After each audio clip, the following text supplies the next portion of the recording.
Welcome back, ladies and gentlemen. I'm so sorry. I don't know. The system seemed to have, just gone cold, and we have to all start all over again, load our videos. But since you are here, we're not going to do that. We're just going to go ahead and have our discussion and go ahead. Of course, we know what we're already talking about. The problem is that I don't even have.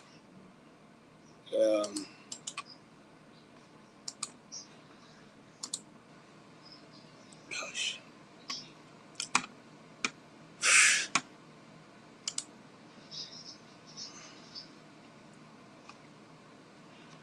Can you all see me? If you all can see me, please.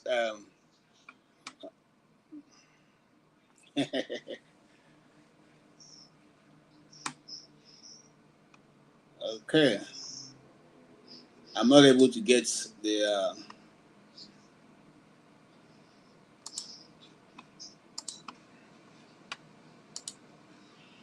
today now.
Want to pass a message, we can come.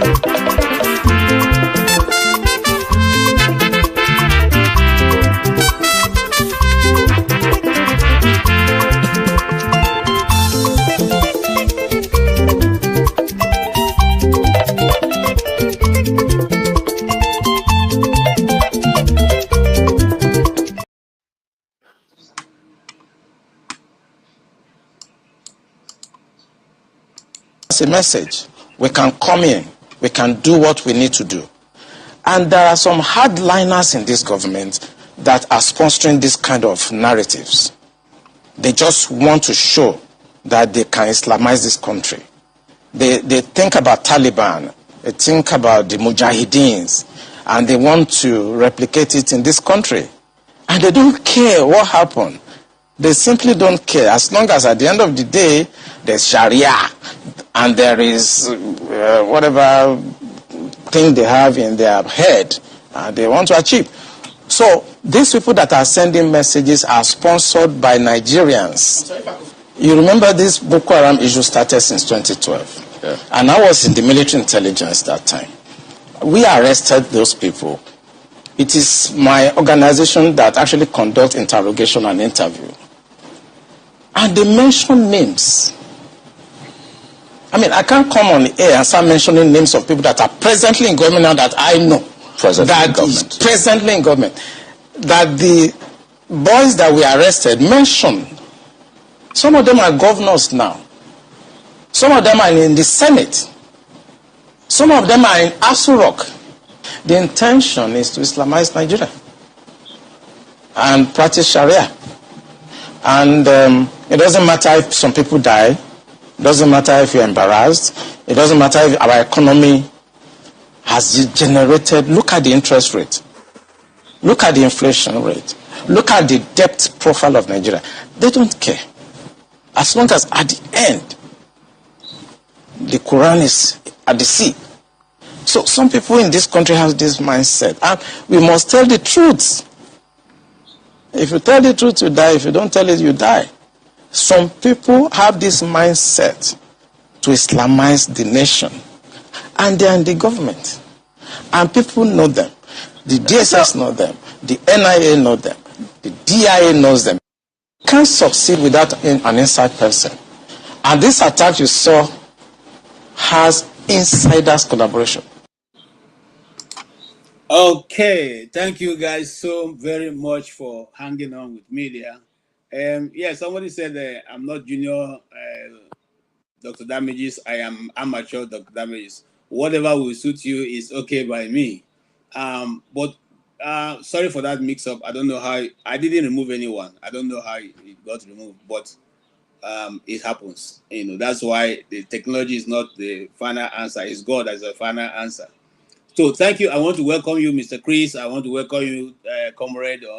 I want to also welcome you, Mr. Mazi Okpara. Welcome to this evening roundup of the discussions we have had so far. Of course, you know that when Sister Omoye stepped in, she stepped in to remedy one of our guests, and so we rushed her in. But she was able to cover all grounds. I don't know if there's anything that she spoke about that you want to elaborate or refute or just comment on. You want any portion of our interview that you want to jump on and talk about. Yeah, Mr. Chris. No, let's start from Chris. Okay. Yes, actually, I asked her a question. The reason I asked that question is just to confirm that leadership is not the problem in Nigeria. She answered it well. She answered it, and she talked very well. But I just want to confirm from her that the leadership is not the issue. You see, many people think that, God will manufacture people to savage Nigeria. That's not going to happen. The challenge that we have in Nigeria is the problem of incompatible diversity. This word, mark it, incompatible diversity. So anything we do, you always come back to ethnicity. Different value system, completely different value system. And no ethnic group wants to give up its own value. Now, what is happening is that one people want to, I don't know how any nationality we want to actually substitute white man colonization with a black man colonization. And that has been the problem. I was listening yesterday night, on when you, after Dr. Damage's show, the following show that was anchored, but I was listening at the background. Then I realized that, most of the time people come here to maybe make some irrational illogical statements and some kind of lacking objectivity in this discussion. But I think what we need to do is to tell ourselves the truth. If we are not going to tell ourselves the truth and not being objective in our reasoning, no matter how long we stay or no matter what we rant here, it's not going to help us. In Aburi, there was a very serious attempt to savage Nigeria. Had it been that those things were put in place, there will be still Nigeria today. In Nigeria, where you do not have these terrorists, the Nigeria where somebody will not go and import in their own nationality to try to take over the land of other nationalities. So these are the things we need to understand. And each time people talk about Nigeria as if it is the only problem or the problem of Nigeria is good leadership, I cannot. I will always disagree because the role of leadership is that of a vector. And unless we get it right, I come here a time I come so that we can talk, reason logically. And as I always said, good reason always give way to a better one. That is one good thing about logic. Thank you. What do you say about the? It's still on the rumor level now. We don't know yet.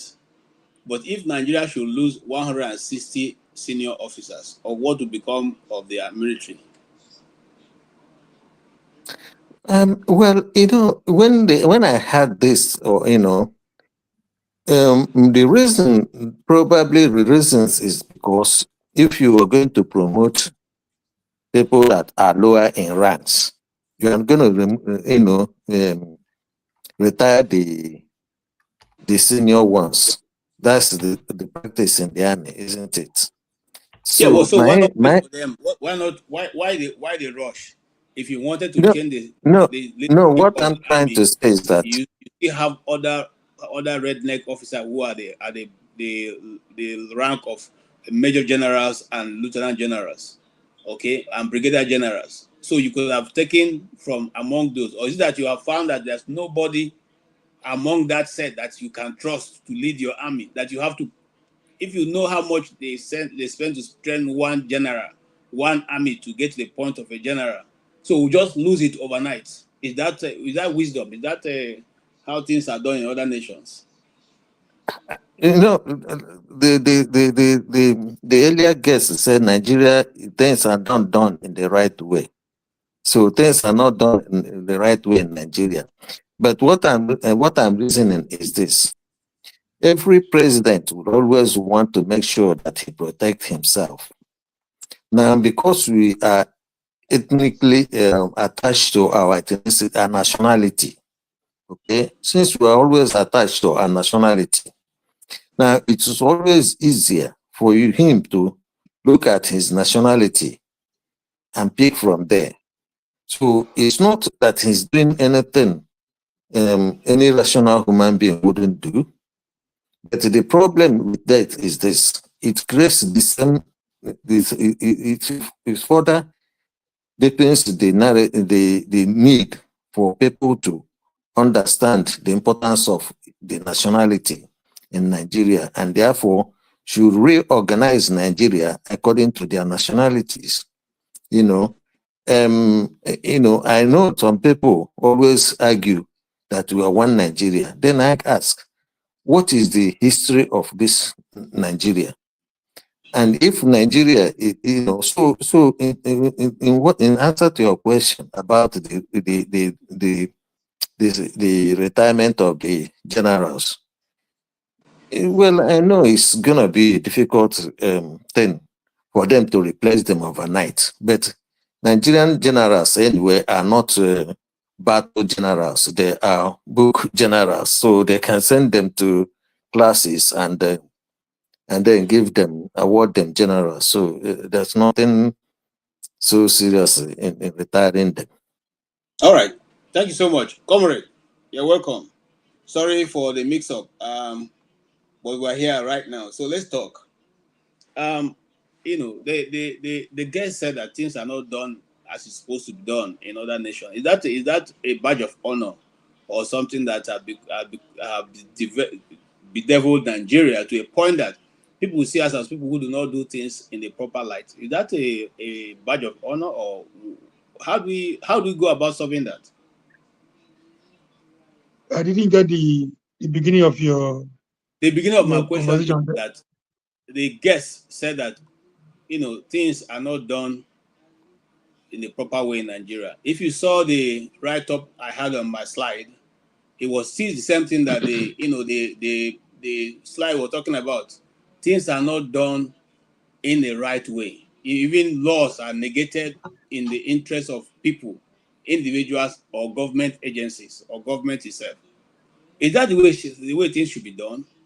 Because if you don't have, those who speak English say, if you don't stand for anything, you fall for everything. So is Nigeria falling for everything right now? Yeah. Before I start, I don't know if there's any way you can make an amendment. What you have on the background is a set of reaction to the last guest we have, Omoye's Corner, we actually streaming on reaction to Prof that was supposed to be here. I don't know if you can change that. But if you don't have a control over that, that's fine. What I have is what? What you have on the background, we're supposed to stream. We are streaming on a reaction to Prof, a guest that was supposed to be here. Yes. That couldn't. I think she couldn't make it or go something. ahead. I'll try and rectify. Thank you. Okay. That being said, you see, in law they said you cannot build something on nothing, it will collapse, right? We have been on the wrong trajectory.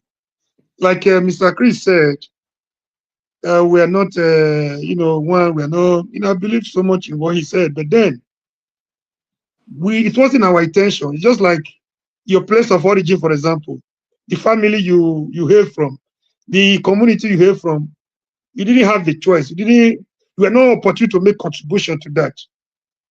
I'm aware of the diversity we have. I'm aware of the tension we have. I'm aware of the multi-ethnic dimension. We can talk about that every day. But now that we are here as a nation, now that we are here, we have been forced to be together. And I think, look at somebody talking about self-determination. Look at the way the Nigerian system is treating him like a common criminal. Now that we are together, I think he said leadership is not the problem. I agree with him to an extent, but then I also disagree to a very large extent.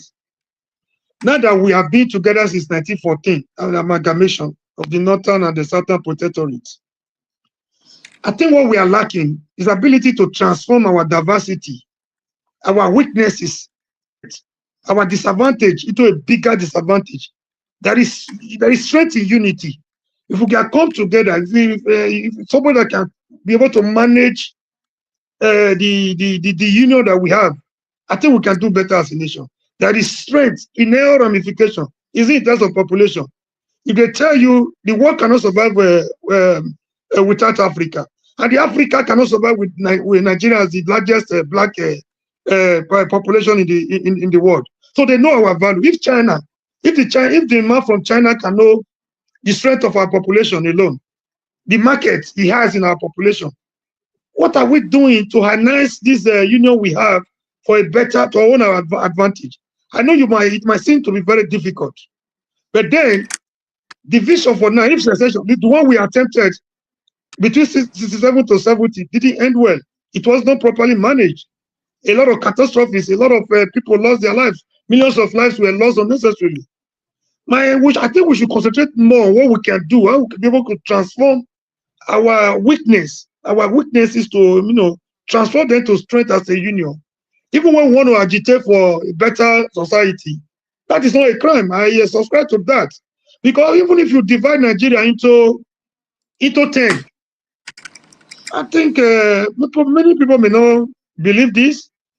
To a greater extent, we succeed in the problem. I'll give you a vivid example of my state.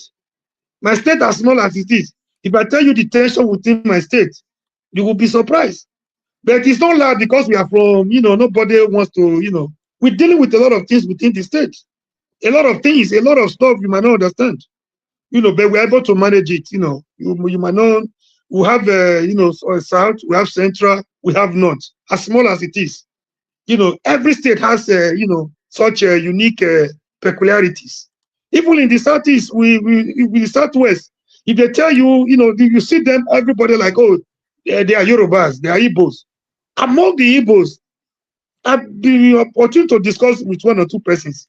They will tell you this one is this one is that. I had somebody here that told me he cannot marry his fellow Igbo. I said, why? He was giving me reasons. And you can't believe in this century, the reasons he was giving me. Very mundane to me as an outsider. But to him, he was, giving the best of reasons. So we have differences everywhere. I think the best thing, the greater thing is our ability to manage our differences for the greater good of the people. I think that's what we're lacking. And in terms of doing our ways of doing the wrong thing, we have never been. I don't see any leader that have been that prepared. To buttress what I said earlier, when Yar'Adua came, although he didn't stay for too long, if you remember the few things, the little things he did within the few years he spent, and the peace in Niger Delta, that was almost, ravaging the whole Niger Delta. The Robo, the Shakiris, the Jaws that were once living as brothers and sisters, they were, at once, they were at loggerhead with one another. But when Yar'Adua came, within a short period of time, because he had the sincerity of purpose and the political will to do the needful, he was able to restore peace within the shortest period. So if you have such a leader that mean well, that have the national interest at heart, not this crop of grab it, snatch it, and run away with it. This is my life ambition. Is either do or die, either my way or the highway. It's my Milocon, this turn by turn syndrome. Is what is dealing with us squarely. We cannot continue like this. I understand the need for people. If marriage is not working, we should divorce, everybody go his or our way. I think going our way will be a step in the wrong direction. It might be a necessary condition, but not a sufficient condition for an egalitarian society. Thank you. Okay, thank you. Thank you so much, sir. And I hear you. And whilst I work on trying to change the titles, Mr. Okpara, you heard what he said. Are you going to move it forward, or you have some contrary opinion? Yeah, good evening, folks. Your guest, when your guest was talking, I think this guy, to Niger, I don't know the whole name now, was talking about rendition, and he was the guy was really supporting rendition of Mazi Nnamdi Kanu. He was giving examples of Americans that American government does it. That American government does it does not mean that it's international allowed. Extraordinary rendition is against international law. Even in America, it's not a law. For example, this is American Society of Civil Liberty Union. This is the abstract. I will read, but I will be very brief. Extraordinary is a practice of kidnapping or capturing people and sending them to countries that use torture or abuse in interrogations. The federal government has shipped its kidnapped persons off to who is who of torture violators, including Syria, Uzbekistan, Egypt, and Yemen. That's where they send their people, their rendition. Why would the government want to invoke a such policy? Extraordinary rendition violates the Constitution and federal law of America. This is America Civil Union, Law Union. I'm reading from their website. Then he's telling you that extraordinary rendition violates Constitution and federal law. Its very purpose is to send people for interrogation to places where in American states view the rule of law does not apply. That's what they do. Here in European Union, extraordinary rendition is a crime against humanity. When George Bush used some European countries as a transit for those people they captured in Afghanistan and other places, like Macedonia, like Poland, they paid heavily because it is against European Union law. Even when General Buhari kidnapped Umaru Diko in 1983 or 84, it was a problem between Nigerian government and UK government. In fact, the diplomatic this was cut off because of that action. He wanted to kidnap Umaru Diko. So anybody who is coming here telling you that America does it, America does not mean that it's international law. America does not even believe in International Criminal Court. It's not a member of ICC. Russia is not, China is not, and other countries, because they believe that they are police of the world. They cannot abide in international law. Extraordinary rendition is against Geneva Convention. So anybody who comes here and telling you that America does it, that is why Nigeria will do it, that person is not only, is mischievous. It's a mischievous person. Look, when Buhari was, killing Shiite Muslims in Zaria, we condemned it. We posted it. We retweeted it. We condemned that act because they were killing their fellow Muslims, non-Muslims, even though they are different, beliefs, but they were killing them extraordinary, killing them in the streets of Zaria. Everybody condemned Buhari for torturing El Zakazaki and his wife, for killing his children. These people had no guns. These people were like doing their own. In fact, do you know that here in Germany, they do it every time. These are Shura. In London, they do it in everywhere. They do this. The parade when they want to do it. Nobody attacks them.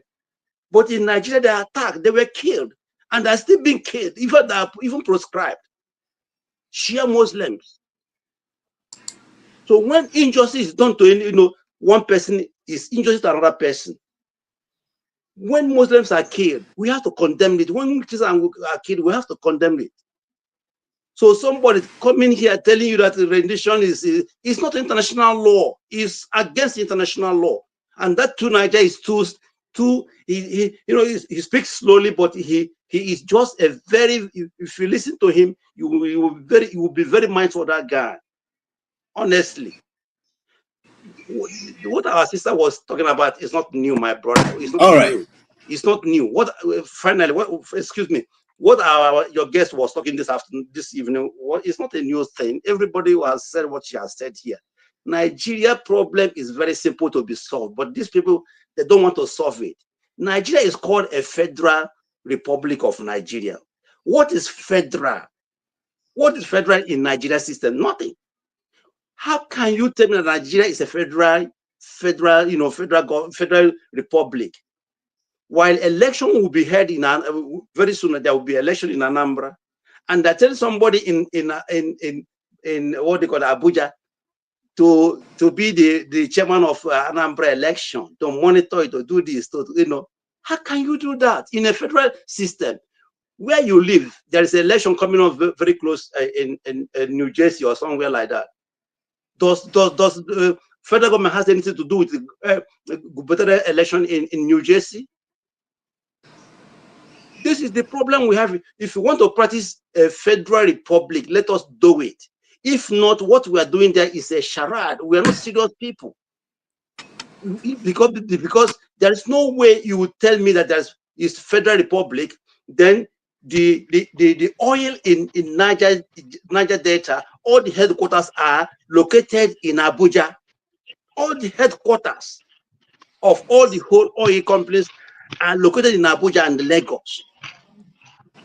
You pump that oil from Niger Delta, refine it overseas. When you are bringing it back, you bring it through Lagos, and you say it's a federal republic.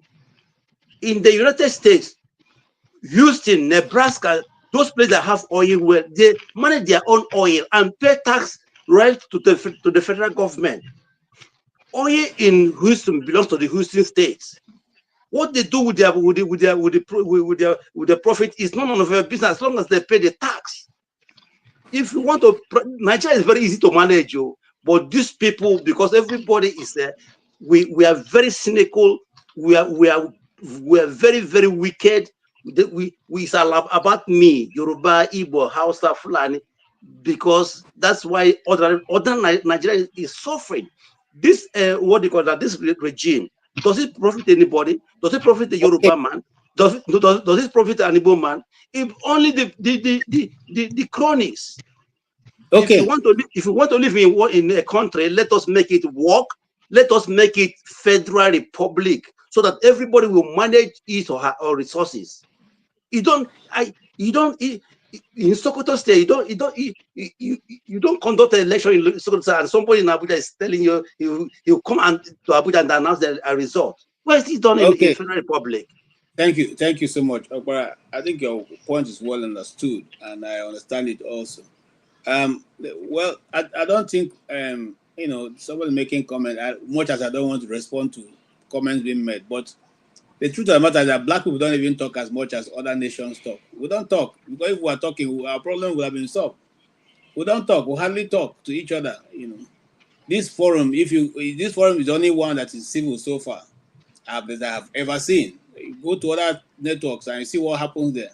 So the earlier we learn how to converse without being, agreeing, but not without being agreeable. And let us be agreeable. We can disagree, but let's be agreeable. That's been the poor man. The black man's problem, as I see it, by my own submission, because we in our tradition, sometimes when you oppose an idea, the person sees you as an enemy. It doesn't see it as to say, okay, what this person is suggesting means that this thing I'm doing is not working, and so let me see. And one of the things I learned in management is that the best idea in a company must not come from the manager of the company. If you know what how in the developed world are used to advance, that's why they brought something like called a lead. Master can be the head of the company, but when a brilliant idea comes from somebody he knows has the ability to do it, he say, okay, Mr. Musa, you be the lead on this project, and so everybody, defers to Musa while that project is running. But in our own case, we know everything, and once it's not you who is marshalling out the order, you think that you are being belittled. So even if you run out of idea, like Paul Biya has run out of idea since 20 years ago, he's still there because he's the big man. Anyway, Master, you have been listening, and I think you may have your own view that probably be different from that's so far been canvassed. So please go ahead.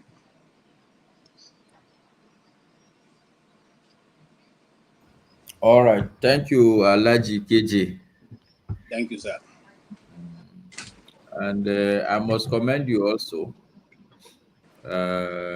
What I respect about you is it doesn't look like you carry things over. I know sometimes even me, I've been on your case. I've said very harsh words, but thank you for being a gentleman, not to carry things over.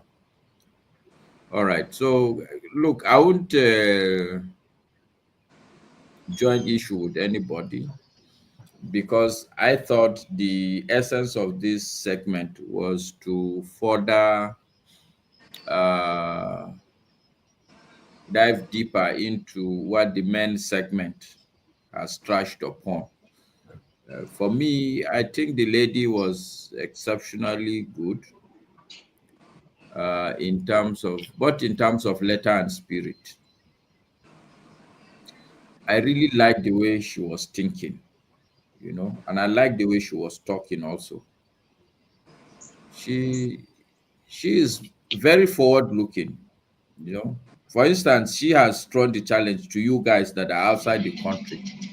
You sit and complain every day. Okay. What are you gonna do? One single low-hanging fruit is okay. You are in America. Nobody say don't be in America. But can you come here and see what you can do back here in Nigeria? She's not saying come back, but she's putting it as a discussion point.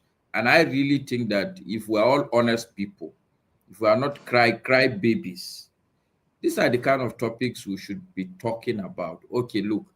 So if I am to come back to Nigeria, what are the issues? What would be the challenge? What are my fears? What do I have to do?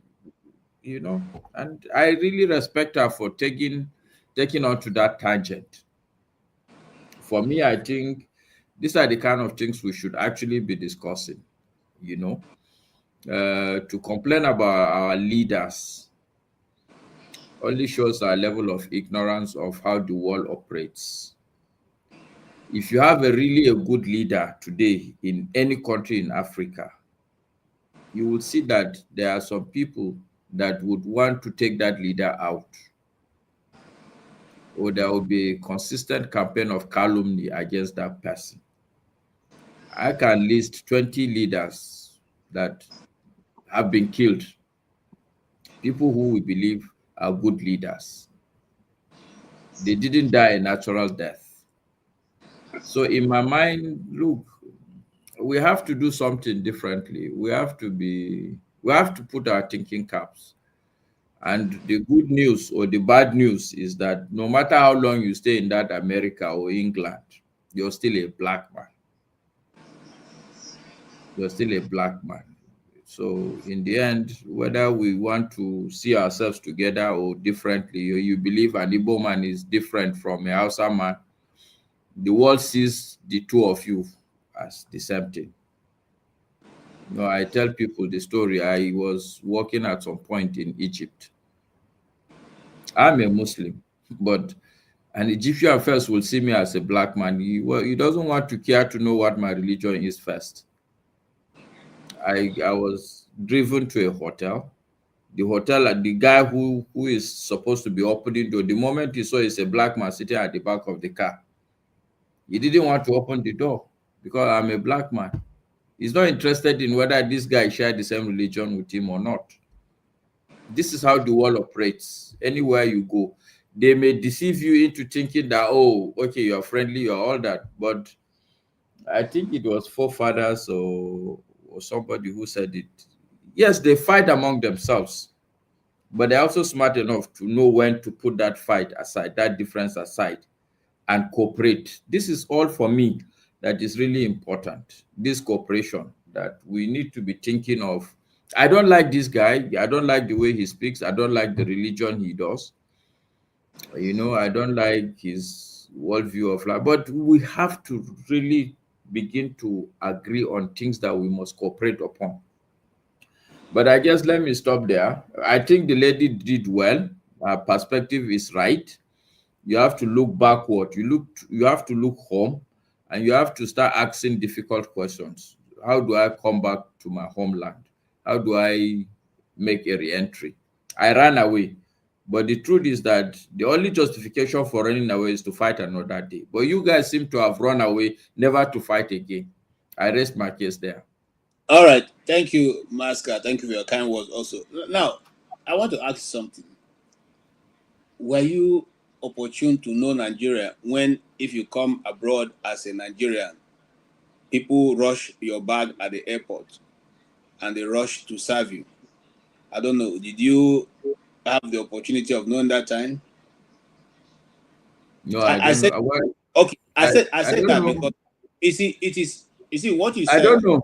I don't know Okay, that time, sincerely. what you said is most This is even the unfortunate. first time I'm hearing that. Oh yes, it's look. I have an uncle who went to Canada. They were offering him citizenship. He said, "For what? I mean, come on, But get away KJ, with are it." you suggesting I'm like your uncle now? What is going on here? No, I'm saying I was a small boy that time. I was in primary school, so But it being wasn't like I'm just saying that, like, if you had expected me to have lived abroad during the time of your uncle, something is wrong here. no. It I'm doesn't only look saying like I that. can be your uncle. No, you're missing the point, Masker. The point I'm trying to draw here is this: we Nigerians brought ourselves to where we are today.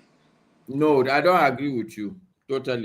But also listen to me now. You just saying you don't agree with me. It becomes an issue because you're not even No, heard what I'm going to I'm say. not stopping you from. You have made a statement. I'm saying I don't agree.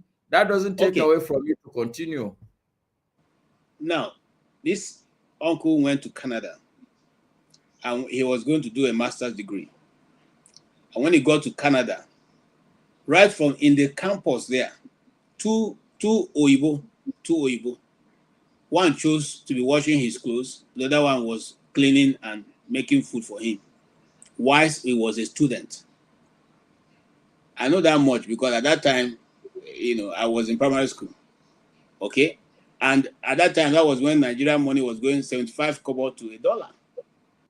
So he had a lot of money. And every black man who steps into America or other parts of the world, they are looked at. They even call you a sheikh. They are following you, and just for you to make sure that you can drop something. This was the story of Nigeria.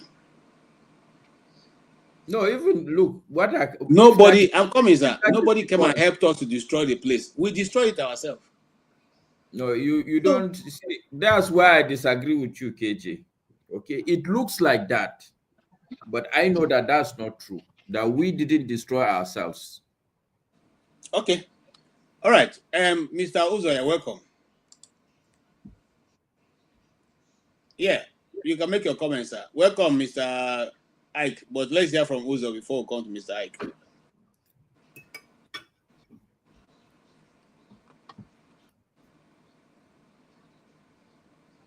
We can't hear you. You are muted, sir. I mean, Ike, No, you now. Uzo, speak. Okay, no problem. See, I wanted to say something because the way it's going, it looked like your audio is not good. What's wrong with your right? Your audio? We in diaspora, okay? You can hear me now? It's not very clear, but you can go ahead. Okay, what can we take to this and saying, we in diasporas, both the Igbos and the Yorubas, we are the ones that are going to destroy Nigeria with our own social hands, right? Okay, Uzo, hold on. Your audio is not good. While you try to correct it, let's go to Ike so you can figure it out and come back to you. Is that okay? All right. Mr. Ike. Yeah.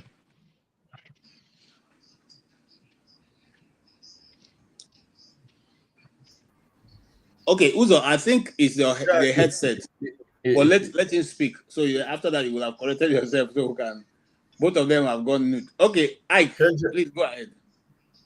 I don't know what's your topic because I don't know what you're discussing. Okay, let Uzo. We are off and on. Why are you laughing? Your connection wasn't good, so I have to. Okay, I'm sorry. My connection was not good initially. I don't know what happened, but we're trying to just pick up from where we stopped. And we're talking about the reaction of what Omoye said when she was here, and also have moved ahead of that a bit because of a new introduction from Mr. Maska.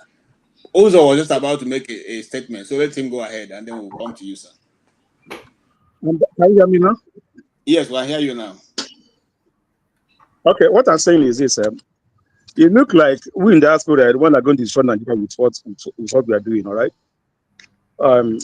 Sometimes I begin to think what's going on with us. All right. In a way that we make some comment, make some things that is not tied with what's going on in Nigeria. We stay ourselves here together all over the world. We rally as a brother. As Maska said, black is black, white is white. We say ourselves, with Obama, we see Obama, Osama in working place, they are brothers. All right? But the way they go their separate way, they're going to tear the country apart. Which is, for me, I look at that, Able can like bear witness here. Sometimes AJ will say something that I don't like, I will repeat it. No, it's not normal. Even Passat would say, no, that is not it. It's an Igbo person. I won't support when something is wrong. All right? I won't call it an Igbo person, then I will support what he's saying because it's an Igbo person. All right? Yesterday, I'll come by yesterday, all right? As Chris said, I begin to think, what's going on with us? Because the other way around is, why are people trying to like make fire where there is no cuisine? You try to make fire where there is no cuisine. Yeah, he may be like, I went back asleep, I think. I say, okay, what's going on? Because at the end of the day, forefather was like, when the killing starts, I was like, who is killing who? Who wants to kill who? All right? I tell you, you can't go to a one-man show, go online, and come to the majority show, and whatever you learn from there, you bring it down here. I don't know how they are reason of coming to this show, but reason of going to that show. All right? I wanted to ask yesterday, have you seen since all these 60s, have you seen where you say in Lagos State, in the whole Southwest, see an Igbo man fighting?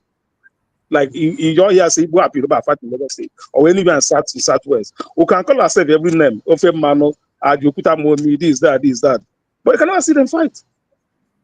But some people would like to, like, the politicians are putting fire, and when it start burning, all right, because we are not fearless. We are worried we fight, but we don't bring the fight. We bring the fight to fight. All right. I will tell people that in every area boys who they use as Nigeria, in every area boys with the reach of 10, 3 are Igbos. In every destruction in Lagos State, we are bring in 10. I mean, 2%, 3% are Igbos, 5% are Igbos, 5% I live in Lagos State. Our business and know how things work. So let us stop igniting fire where there's no kerosene. The thing we like win the diaspora can burn that country where we are going. All right. And most of us doing that, we don't even travel. They don't even travel, they don't have anything to lose. Yeah. They don't even know where they don't even know where Shagamu is. They don't even know where Shagamu, where would Remo, why would they even know, but they claim to be from that area. And most of the people preparing this thing, it's not even like, I don't know, but at the end of the day, one Nigeria is better for everybody. But at the end of the day, I still believe that if one Nigeria is not, if we keep on pushing this, it's not working. Everybody will like we that are always thinking that this one Nigeria, we decide one day, okay, let everything go down. Everything's going to go down. Yeah, everybody can fight. Everybody can do whatever they want to. Can use their money with the connection you have to do what they want to do. All right. But sometimes I come to wonder that, okay, all this is going on, we are blaming the government. So in the next 20 years now, those guys now trying to burn, kill, do this one, they get appointment in government. Inside 10 of them, one of them will have appointment in government. What's going to happen? Is it the way you are going to live in Nigeria? Is it the way you are going to live? Is it the way we are going to like live as one brother? It's not going to happen. Or some of us that speak, okay, let us maintain peace. Not that nobody have, we don't know what to do, or we are scared. All right? Yeah, I want to answer that question. I have to answer it. What do you want me to do? But you say yesterday that I'm what I buy my people, then I'll be happy about it. You have to explain who want to buy my people. You have to explain. You have to explain that. All right. So sometimes we make a statement here coming from somebody that is a host in the remedy show. Sometimes not everything you see, everything you reason, you come here, you say it out. People are watching. All right, people are watching. Not everything you think is going to be. You say it that way it is. Sometimes you hold back and think, this one to say, what will be the impact of it? How are you going to impact some people? How is it going to affect some people emotionally, physically, and otherwise? How is it going to affect them? All right. So we have to address this issue if we are to keep on enjoying this show. All right. If we come here to enjoy the show, talk about Nigeria, we'll come here to talk about Nigeria. If we come here to attack each other, then I'm not going to work you. I will start attacking. All right. Then I would tell him. I would tell each one of them the road to their village. The rope country they used to mold their grandfather. Then I will tell them. But sometimes someone to maintain peace, like somebody is not somebody want someone don't know what he's doing. Please, I just sorry, I know people are listening. Let us try to. I don't understand you. What exactly are you saying? Because No, what I'm saying is this, all right? In a nutshell, let us try, no matter how aggressive we are, try to not pretend put fire where there's no crazy. All right? When we keep on putting fire, no crazy, when you're going to burn, you're going to people from the diaspora going to burn Nigeria the way it's going. And okay, let's try to be our brother's keeper. That's what Uzo is saying. If you see airport, see Yoruba now, people preparing that are people abroad, not people at home. It's not people at home. Right? Thank you, Uzo. I gave you the opportunity to speak, and I wanted you to be able to explain yourself, but you seem not to be coming across that way. I want to give you. I have videos. At least when I say I have videos, I can play them and you can see them. So I want to let you know that this channel we try as much as possible to be very responsible. This channel he's not talking about. Hold on. No, hold on, Master. we are even not even close to what others do outside of this channel. I'm serious. So for me, and look, the kind of person I am, if not for Rudolph, I would not even be here. So I think we come with the highest the level of responsibility on this channel. But listen, this is the balancing act in the media. You have to choose whether to listen. That is what is going on in the street vis-a-vis what you are reporting. The reason why we decided to do away with NTA, that majority of us stop listening to NTA, is because whilst Nigeria is burning, NTA is telling you everything is okay, and you know you cannot go to the street because you know that what's going on. So you have to. It's a balancing act. When we come here with news, we even give other people opportunity to make inputs. What is your input? What do you see? And sometimes those inputs come from everybody. And sometimes all of us are talking about the same thing. We will come here, we'll still give you opportunity to make your input. What is it that we missed that we need to discuss? And we don't want to scuffle your own idea. So that's why we allow you to say, have your say. But today is 90 Minutes Africa. So we're talking about what is going on in Africa. KJ, maybe 90 Minutes Africa had their say. The dynamic is involved, all right? Yeah, you have a say, but what I'm saying is this. Don't come on this platform the time when they start buying your people in Lagos. What you want, they start buying your people in Lagos. That's a wrong statement. You don't say that. When they start buying your people in Lagos, they are talking in the other shoe, how they're going to genocide by your people in Lagos. That is a wrong statement. I didn't say anybody knows what you say, but when using such a language, yeah, yesterday now.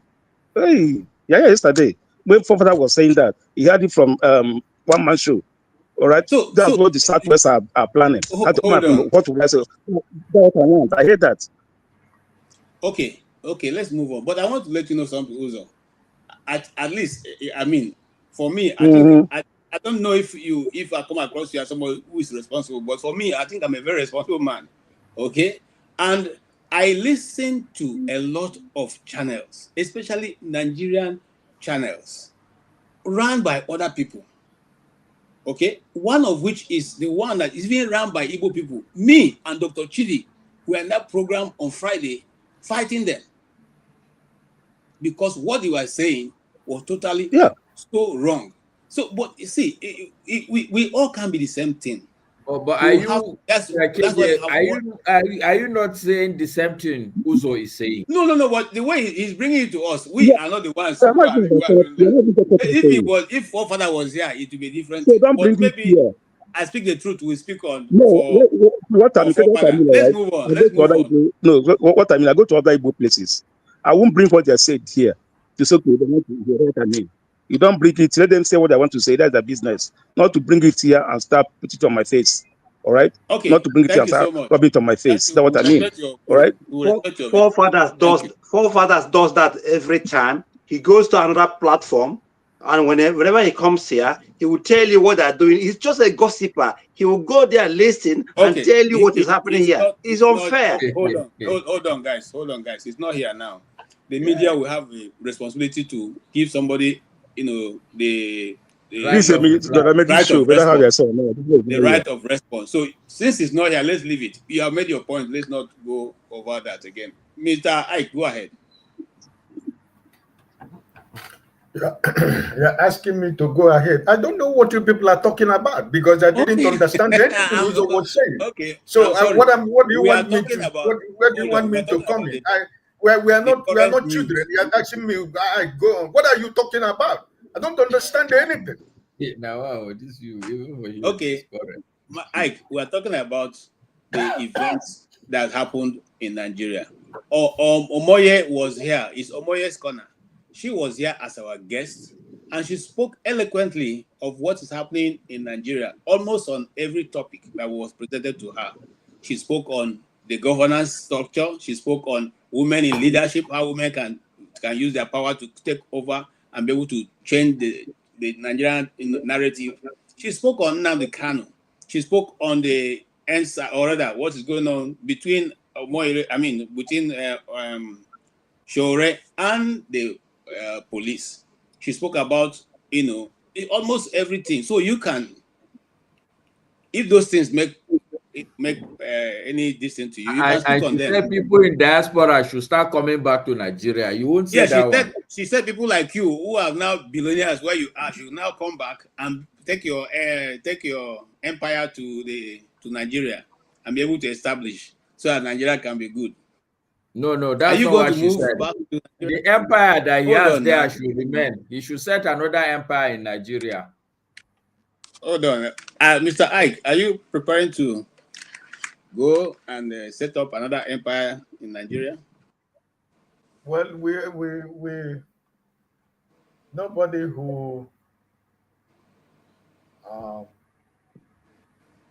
who is a Nigerian that would not like to have something in Nigeria. It depends on the choices of individual.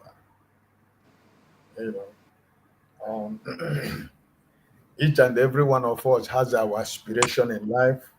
Each and every one of us has our ambition in life. Each and every one of us has what they are thinking about, what you want your life to be at a certain time in life. And we have different kinds of perspective to it. So I cannot, because Ozo is doing investment in Nigeria and I will pack my things and go to make investment in Nigeria. Or because KJ is investing in Nigeria, I go and invest in Nigeria because he's investing in Nigeria. No, our destinies are not the same, right? Our visions about life is not the same thing. We have different perspective about life. So what I think about life is different from what you think about life. And what I make out of life is completely different what you make out of your own life. It's not going to be a competition of people going back to Nigeria to invest. Nobody is supposed to remind anybody to go to Nigeria to make an investment.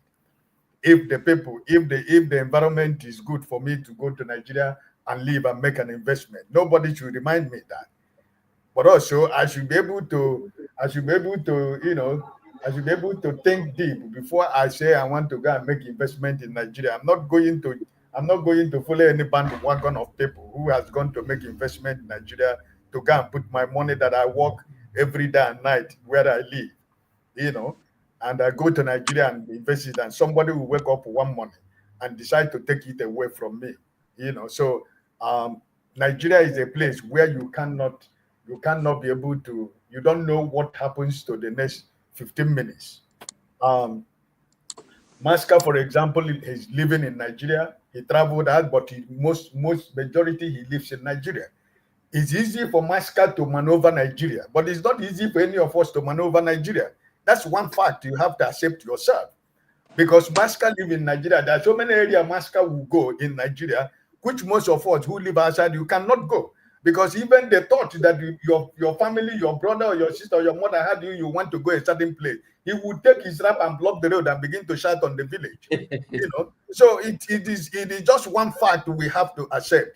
People who live in Nigeria, when I was living in Nigeria completely, when people are talking about what is going on in Nigeria or Lagos, I don't care what they're saying. I live my life normally.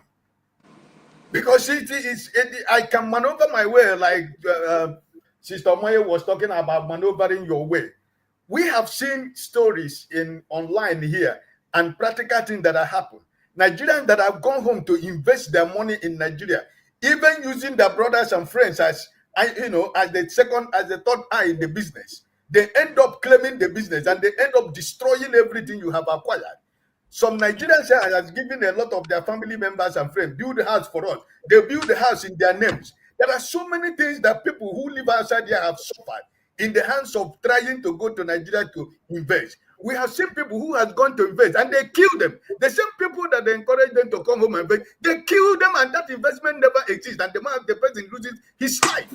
So there are so many things that is going on in Nigeria. You can't say because you are opportune to be able running something in Nigeria, you think that everybody has the same opportunity. No, nobody wants to throw his money in the ocean. Because you that live outside the shores of Nigeria, you know how you make your money. Some of us, some people who live outside this world, they work more than 5 jobs every day. Some people sleep in their cars outside this, where they live, where they work. And at the end of the day, some people who are in Nigeria think that when you wake up in the morning, you pluck the money from the tree. And they think that every time the money, they send us dollar. They think you don't work for the dollar. They don't know that even before your salary is paid, the whole taxes you're supposed to pay, they have taken it away from your salary. And every little money that is left for you is what you have to use to plan for your life and your family. Right? So it's not easy.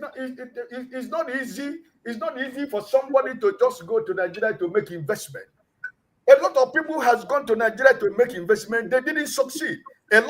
Few has gone, they succeeded. So somebody is not going to be campaigning for me. It's my life. You can't campaign for me to go to Nigeria and live. What am I going to go to Nigeria to live? To live for what? What am I going to do in Nigeria to live? What is it that I'm going to go to do in Nigeria? What is it they're going to give me? What kind of peace do I have in Nigeria that I'm going to be able to go to Nigeria to live? If I retire, I'm going to do what in Nigeria? To go and live in Nigeria? A lot of us build big houses in Nigeria. Never have they walked into the house that they built. When they go to Nigeria, they stay in the hotel. Why is it that they can't go to the house that they spend millions of Nigerian money to build? Because of insecurity. Because you don't trust the people that are around. Even your family people can organize kidnappers to come and kidnap you. So what are we talking about? I'm not discouraging anybody who wants to go to Nigeria to make investment. That's not my point. My point is that it's not me that is the problem of Nigeria. And it's not going to be me that is going to be the problem of Nigeria. Because I know that most of the Nigerians that are living in Nigeria are the architect of the problems of Nigeria. Because every day, for example, we come here to talk about how we are going to do, what are we going to do to make Nigeria better. They are the same people who are living in Nigeria who will collect 5,000 naira and go and commit crime. Yesterday, we were showing a video of the useless governor of Anambra State who went to manipulate the people of Anambra, showing them a hospital that he said he launched and commissioned, and he had the 12 people that had the operation, and 200 people came to take treatment. When there was nothing like that existed. The hospital he claimed that he launched that was not even open. A governor who had been in seat for 4 years. Was he not the same people of Anambarians? Was it not the same people that are clapping for him? When he was using them to manipulate the world, something that is practically seen by everybody. Because after the shenanigan, people went back to discover nothing that was existing in that world. Nobody ever will come there to do any kind of operation. The people he manipulated and put in the hospital, when they were showing it on video, why didn't they show us the operation? Open your stomach and show us where the doctor did the operation. This is a governor who called himself a professor. This is a governor who we think that is supposed to be the man, the eyes of the governors in the Southeast. But what is he doing now? He's manipulating the people of Anambra State. At the end of the day, when he go to Abuja, he's APC. When he come back to Anambra, he's Africa. Is it not the same people of Anambarians who are clapping for him when they know that what the governor gave people 500 naira to go and Photoshop in a hospital that has not been, there was nothing inside the hospital? So what are we talking about? Is it not the same people we come here every day that we want to save? Are they not the same people who go to climb with all these politicians? So, and you think I'm the problem of Nigeria? I'm never going to be the problem of Nigeria, and I will never be the problem of Nigeria. I want Nigeria to work. I want Nigeria to work for everybody. If Nigeria is working for everybody, most of us who live in this part of the world, if you want to go to vacation, you go to your country for vacation. But most of us, we leave Nigeria, we go to South Africa, we go to Morocco, we go to Egypt for vacation. And you leave Nigeria, we go to Zimbabwe, we go to Kenya, we go to other African countries for vacation. But we overrun our country, Nigeria. Why is it that we can't go there? Because when you go, you don't have peace. You cannot have peace. You want to go to hospital? How many people have lost their life because they brought somebody in the hospital and the doctor said, if you don't pay money, they're not going to treat the person? How many people have died in Nigerian hospital because that they cannot pay money? There is no damn payment. Why not save life? Is life not better than money? Where where each and every one of us live, is it the way they treat you in the hospital where you live? They tell you have to pay money before they treat you. And that's a country you're advising me to go to Nigeria to live, to go and invest my money in Nigeria. Am I crazy? I'm not crazy. I work for my money. I work hard for whatever that I have. And I'm not ready to go and use it and play basketball in Nigeria. All in the name I want to be. I want to go back to Nigeria. Go back to Okay. do Thank you so much, Ike. Thank you, and I appreciate that. Yes, and I'm coming to two Nigerians, one brain cell, and I will. Though I know you have other things to say, but I want to also put in what Mr. Ike have said. And the Right. guest said we should be preparing to go back to Nigeria to contribute our part. There are some Nigerians who went to invest in Lagos State, and that those investments have been all knocked down and wasted. There's a young girl by the name of Somi who left England to go and Me try to or okay. in Nigeria, and you know she's no longer with us now because according to their story, she jumped out of the three-story building when she heard of the armed robbers, which is obviously not true. But that's the story. That's the official statement. In her father's interview, the father said it wasn't true because some people who are there who happened had given them another version of that story. But however, we're not here to talk about her. I'm just bringing this up because of those people who are planning. There used to be a very international athlete many years ago when we were in primary school who was gone down at the police checkpoint. I'm trying to remember his name now because I was quite young at that time. Is it Sunday Udo or something like that? He was a 200-meter dash. Is it 100 or 200-meter dash champion for Nigeria, and came back to Nigeria, and at the police checkpoint or along the road, that guy never returned to his position. The question now be, with all these kind of such events and stories, will you be encouraged to go back to Nigeria and go and use some of your talent to develop the country if called upon? First of all, or is it lagging? Is it lagging? No. Yeah, okay. Oh, okay. So I guess it's well. Assume Nigeria was gonna give any kind of development that there would have to be some kind of foreign. So this would mean in terms of from foreign direct investments, monies, and if people can actually obviously expertise. So as we know, a lot of Nigerians are very renowned, from doctors down to architects, different kind of sciences. So would I encourage anybody to go to Nigeria? Obviously, what am I supposed to say? But are the meaning I would say yes. But are the is the situation on the ground conducive, especially if leaving a country to go Okay. means I don't know what's wrong with your mic. It's not. It's season up. It's cracking. yeah, let me so I think I'm like Check a network. Okay. If you can sign off and come back again, we'll still give you opportunity. can you hear me? Yeah, we can hear you now. Can you hear me now? Yes. Okay, it's better now. All right. So can you hear me perfectly? Like, is it We clear? can hear you. Yeah. All right.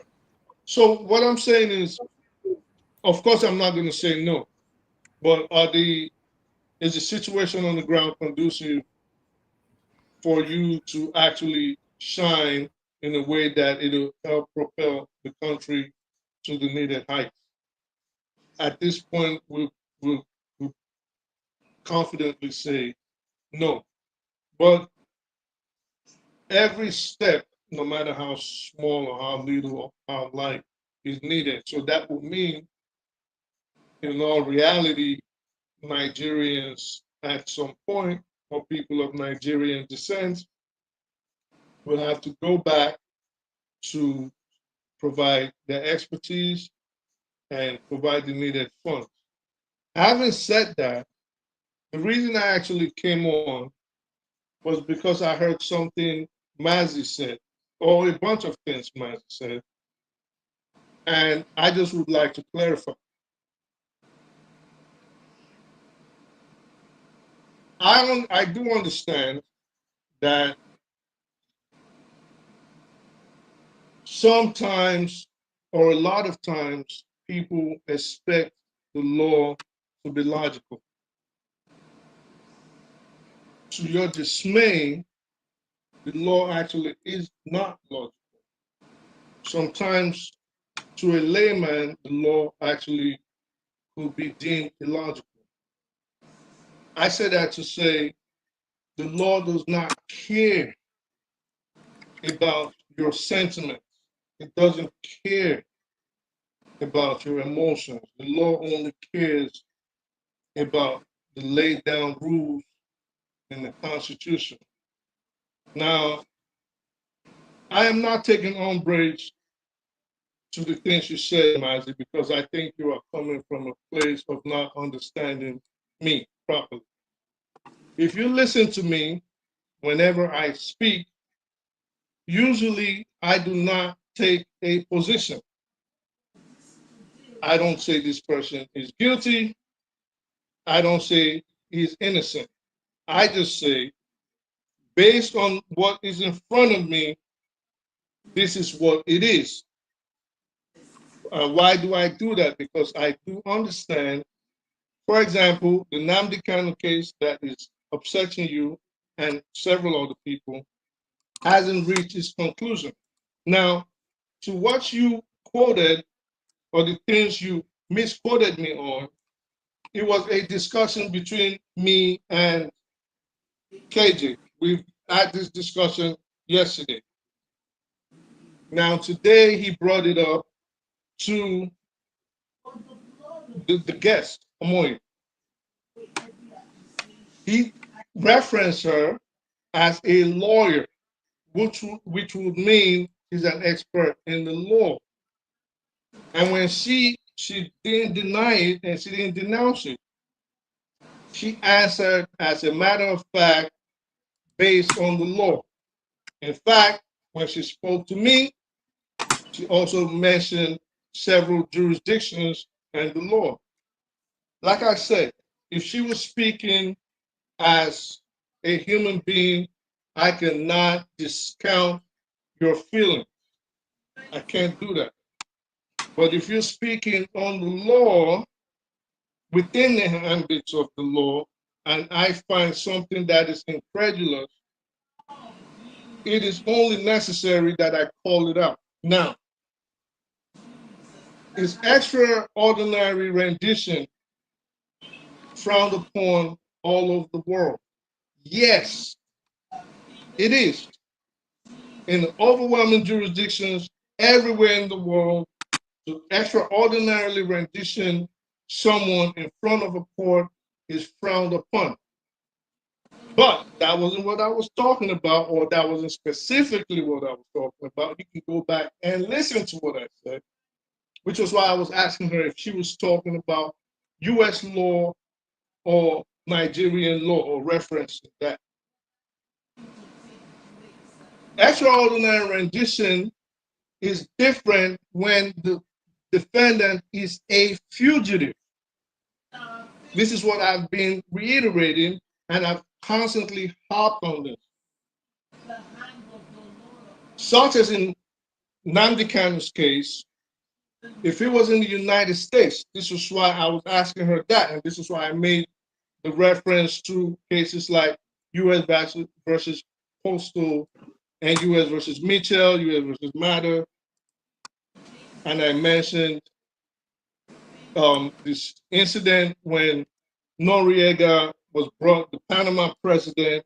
In the past, I've mentioned Khalid Sheikh Mohammed's situation, how he ended up in Guantanamo, and he's still currently on trial 20 years, over 20 years after. I mentioned cases like Ochoa. Then I even mentioned U.S. versus Toscanino, which was settled in the Second Circuit, right, where it went against the general doctrine. So I'm not saying he's guilty or he's innocent. I'm just saying, if it was in the United States and he was a fugitive from justice, the clock would have not told, meaning maybe he wouldn't even have a leg to stand on to fight for a violation of his Speedy Trial Act, meaning the statute of limitations would not come into effect because he had already been arraigned before the court, trial had commenced before he left. Now, the reason why he left can be argued, but in a court, the court does not care how a fugitive is brought before it. An absconder from justice, the court doesn't care how they are brought back to court. This is what I was. It is not true. It is not true. Sir, it's not true. Sir, let me finish, please. Hold on, let him finish. It's okay. Let me just finish. I'll give you enough time. You have 1 more minute to round up. Yeah, please. All right. So I mentioned case laws. If you want to go check them, that is on you. You want to go check U.S. Matter. You want to go check U.S. versus Toscanino, which I said they decide, but it was short-lived and eventually overturned. I'm not speaking from a point of ignorance. Again, I am not speaking from a point of emotion or sentiment. I'm speaking from a point of U.S. case law, which is what I thought she was going to be speaking from because he called her a lawyer. Again, to end it, extraordinary rendition is frowned upon in most jurisdictions. Okay, all right. Thank you. Wait, before okay me, but in the case where the person is a fugitive, the rules are different. Thank you. Okay. Thank you. Fine. Okay. Let me respond. I will be. Hold on. Two Nigerian brain cell. We don't need to go far to look for examples from the U.S.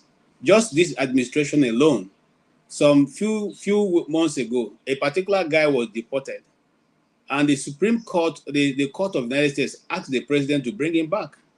He was brought back to this country because it was said he was wrongfully deported, and it didn't follow the legal process. KJ, so he wasn't hold a fugitive. Hold on now. You see, he wasn't a fugitive. You were talking. Listen to what I say. Listen. You were there are talking. Pertinent. Wait. You there were are talking. Pertinent statements. Listen, we don't have to talk one over can't each get other. the word out for you guys. You took more than 7 minutes to explain, and now you don't even know. want to get I the actually word. took 3 minutes and 11 seconds. I'm looking at the time. That's not true. That's not true. All right, listen. Let's just. I used 20 minutes. I used 50 minutes. But the point still is, the guy you are referencing, Garcia. We have to be careful when we reference the law. Okay.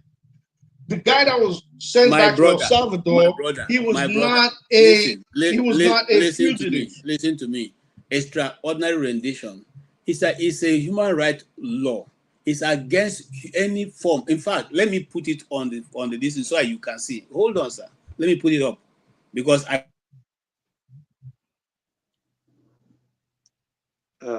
KJ, you muted yourself. Hold on. Thank you. Now this is what's there.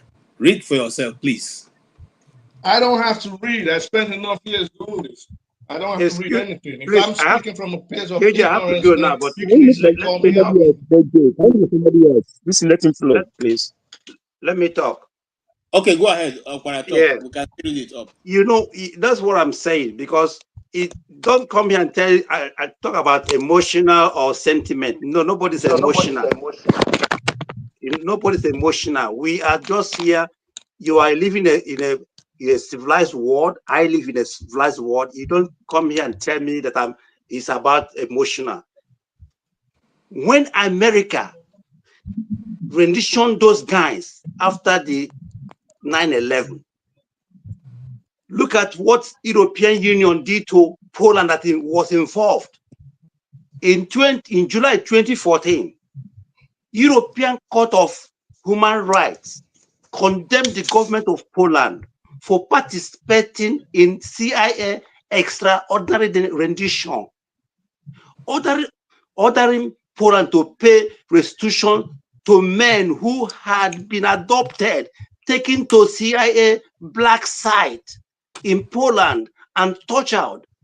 Torture is banned under European Convention on Human Rights. So these people, what are you telling me? If America does it, that does not mean that is illegal, that is legal. It is an illegal, practice in law. You don't. If US go to Panama or Guantanamo Bay or anywhere and capture people, it is an illegal. Okay, that's why let's move on. That's why they are not part of this IPC. What are you talking about? KJ, just give me 30 seconds. 30 seconds. Finally, I'm not please. Finally, please. No, you have Excuse me. Finally, I have to log up now. Finally, yes. Why did UK that colonized Nigeria? Why did the UK cut off diplomatic tie with Nigeria when General Buhari, the same guy who kidnapped Nnamdi Kanu in Kenya, why did UK cut off that relationship with Nigeria when Buhari did the same thing to Morodiko? Why? Because he violated US British law. Yeah. Again, okay, but listen to me. European law. So he violated UK law. Wait. Let's not argue. Mazi. Wait. KJ, let me just make my submission. No. I did not at any point, but I did not at any point say extraordinary rendition was right. Why can't you guys just comprehend what I'm saying? At no point did I say it was right. At no point did I say it was wrong. All I'm saying is, if based on what he asked Omoye, if she was going to respond using US law as an example, then she couldn't have a leg to stand on, because as a fugitive, if this was in the United States, was not a are you trying to listen? Excuse me. Whether you use it on fugitive is wrong. For example, the guy, this Australian guy that America was looking for, that spent almost 8 years in the UK. Assange. Why didn't America go and capture him and take him to America wanted to do that, but they weren't successful. Just like the Morodiko case. Yeah, look, there's a case here. Let me tell you. Let me tell you. Okay. If Nnamdi Kanu was in American soil or in Germany soil, Nigeria wouldn't have kidnapped him and took him back to Nigeria. Because Nnamdi Kanu was in Kenya, a sub-Saharan African country, a country uncivilized country. That's why they were able to do that. But if he was wanted by the United States, don't come here and tell somebody's emotional. Nobody's emotional than you. Nobody's simple like you. You are very simple. Calm down. Everybody, let me ask him a question. What kind of, don't come here and speak like what? Everybody. Please calm down. Everybody, calm down. You see, can I say something? Calm down, everybody. We're not the one. Can I say something, please? So let's just discuss, without having to raise our voice. No, I'm not raising my voice. All right. I'm just I want to understand. But you say you have a question. Only question. Yes. Okay. I'm not a lawyer, but I want him to explain to me whether it is right for a government to pick and choose which law, which judgment they should obey, and which one they shouldn't obey. Is it right for any government to pick and choose which judgment of their own court they want to obey and the one they don't want to obey?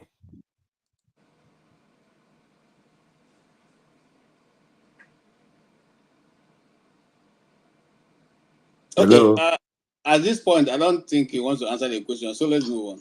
No, I didn't know you were asking me a question because I want to ask you a question because I'm not okay. here. You ask the question. Is it okay if I answer?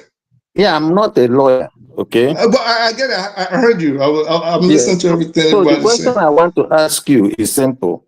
Is it you're a lawyer? Can you explain to me? Is it right? I never said I was anything. Listen, I heard you. I already heard you. All right. Okay. Okay. Then answer my question. Well, okay. Yeah. So, first of all, that is your straw man. All right. But of course, we do know that there should be no two sets of justice for individuals. Everybody has to follow the same sets of rules, follow the same sets of law.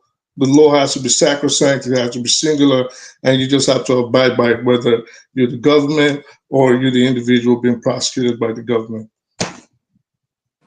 Okay.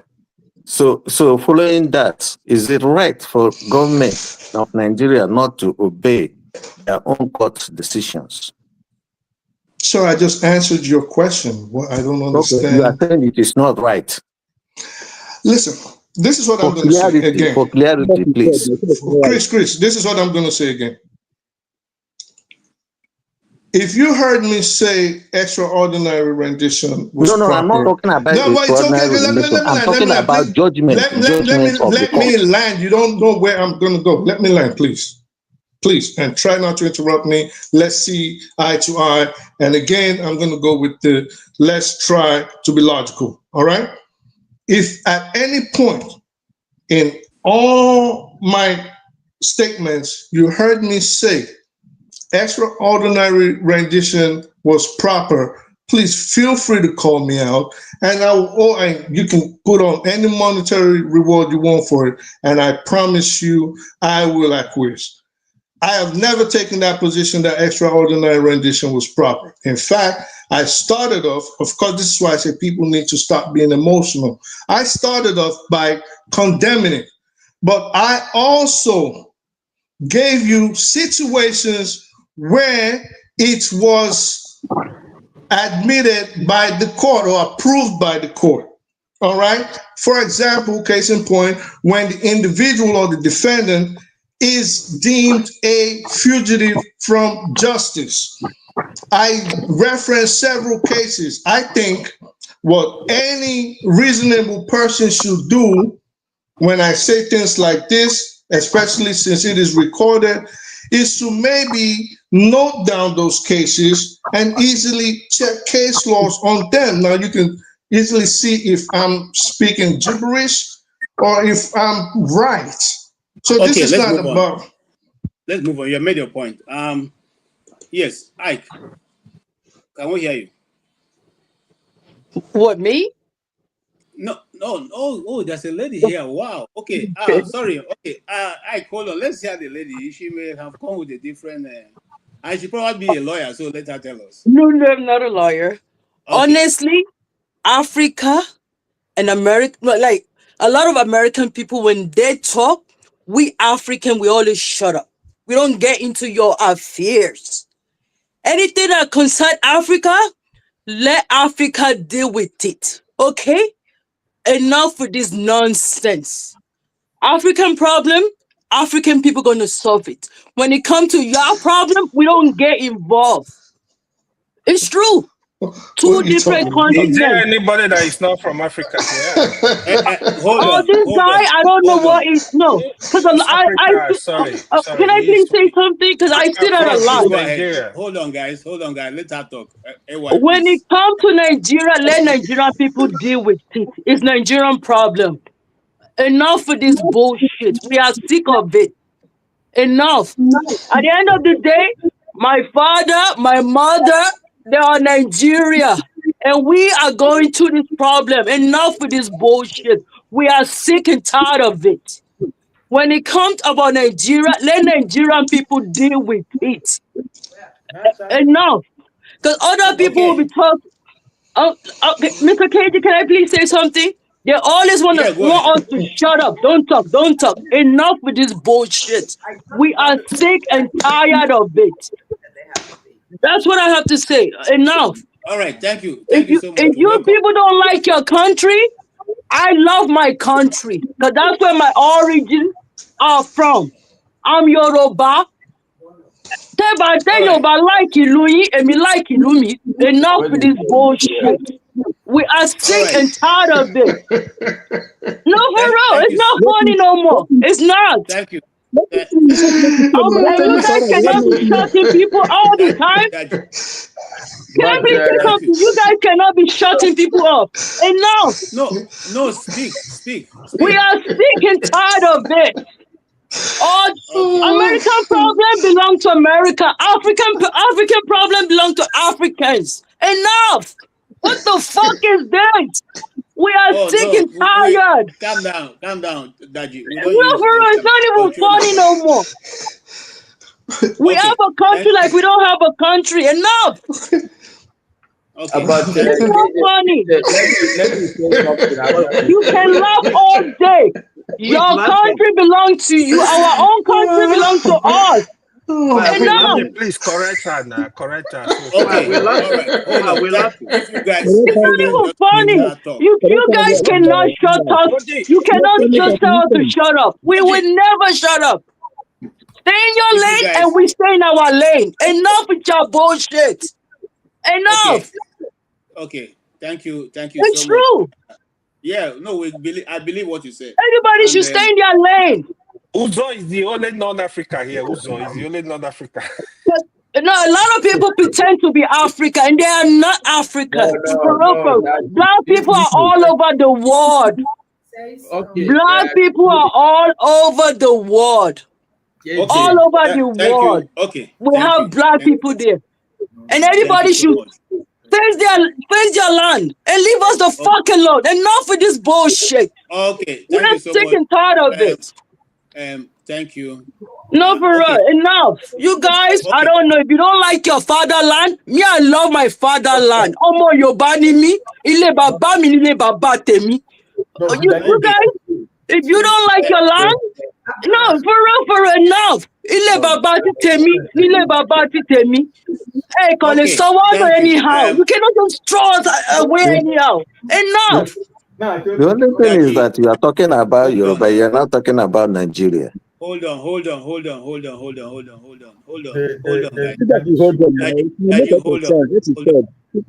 The point she has made is well taken, and I want to let you know that the guy who speaks like an American is actually a Nigerian, just like you. I don't know if he's born here or was born there, but whatever it is, we don't really ask people for their identity here before they make their contribution.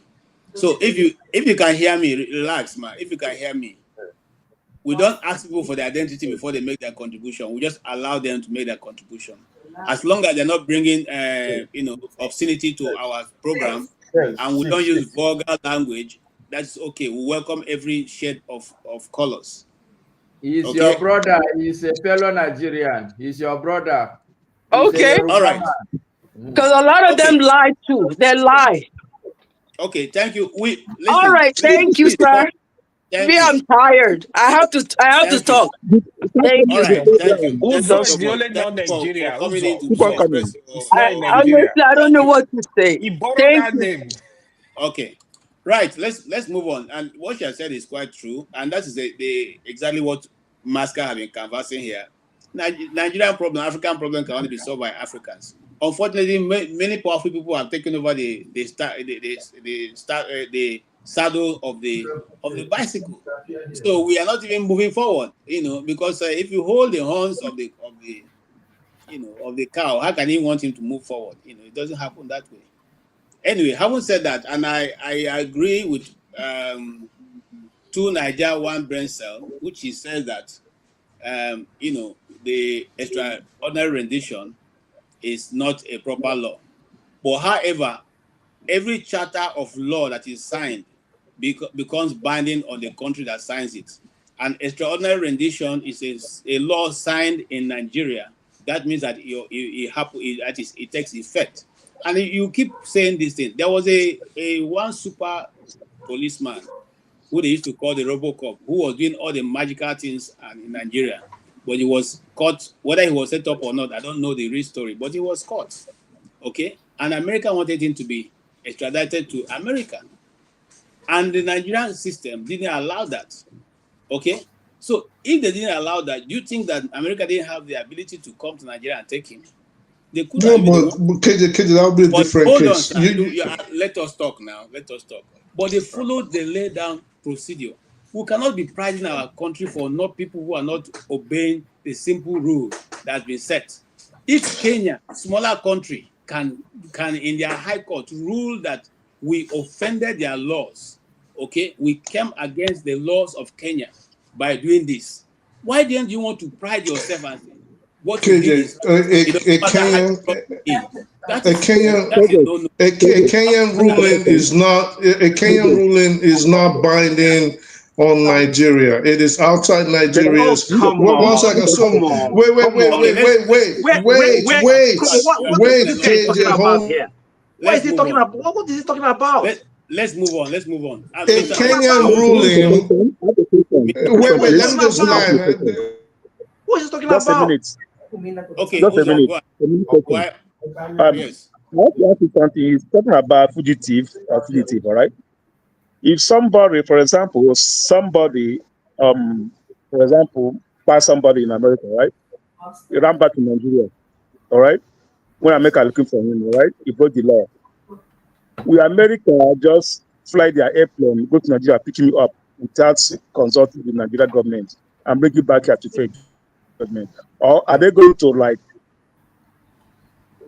But Uzo, gentlemen, the guy has said that this extraordinary rendition is. Wait, let me answer Masker. So Uzo. No, I'm not going to allow you to take over the He program. has said it's not okay. We are still arguing on it. He himself has said it's not okay. No, I want to ask you. You're talking about fugitive. Let's move on. No, let's move on. KJ, they asked me a question. Let me answer. No. You are monopolizing the program. He said it's not, but he said it's okay for Nandekana, but he said it's not okay. You can't have it both ways. All right. When did I say that? When did I say that? You said it. He said that he's a fugitive. Mr. Ike, a fugitive. When did you said that Nandekana is a fugitive? If your brother will let me talk, and if you let me speak, I understand you guys want to shut me down, but if you let me speak, we can have. Be fair. Is it okay? We have a decent conversation. This is why I said. Be fair. All right, I'm not a judge. I can't be fair. I can only speak. Don't be too cynical, my I don't want to argue. Let's just have a decent conversation, and let's not. Okay, and please, it's enough. Let's move on. Uzo, you have asked a question. Mr. Ike, please speak. They never answer my question. Start a question. He doesn't want me to answer. They both ganging up on me. I do not want the program to go back and forth with him and every person. No, other people are here. They didn't come to say grief. He asks a simple. It's okay for me, but it's okay when they shout me down. But to answer a simple question, you have spoken for over. I haven't spoken. He asked me a question. I was quiet when the lady bashed me. I was quiet when Mazda Bar bashed me. I said I don't want you to answer the question. It's okay. If it gets your turn, you can answer any question. Let's move on. All right. Okay, move on. We'll get our turn. Answer the question. Yeah. Ike. Yeah, Ike, go ahead. There has been a lot. There's been argument from here and there and last and there. And the main things that we were supposed to be talking about, based on what Sister Omoye said about us coming back to make investment, I think I think is a very important topic to talk about, right? Uh, but there are so many quotation of laws here, which personally I'm not a lawyer. I don't know. I don't want to speak about something that I really don't have idea about, right? So, but at the end of the day, I think that my point I'm trying to make is that um, every honest and dedicated Nigerian living outside Nigeria will want to make investment in Nigeria, will want to go back to Nigeria someday. But one of the biggest problem is the climate, the environment. There are so many impediments for anybody who has lived in the West to just go back and begin to put his money in Nigeria, right? That doesn't necessarily mean that you are discouraging anybody. Uh, I just gave you an example now.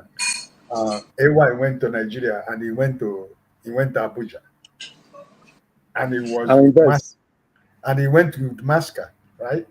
That is different. Why he's going away with when he was as he visited Masca. I want to assure you that he feel more safe in Nigeria because he was with Masca. Because Masca can tell him somewhere where and where to visit in Abuja. That's the point I'm trying to make.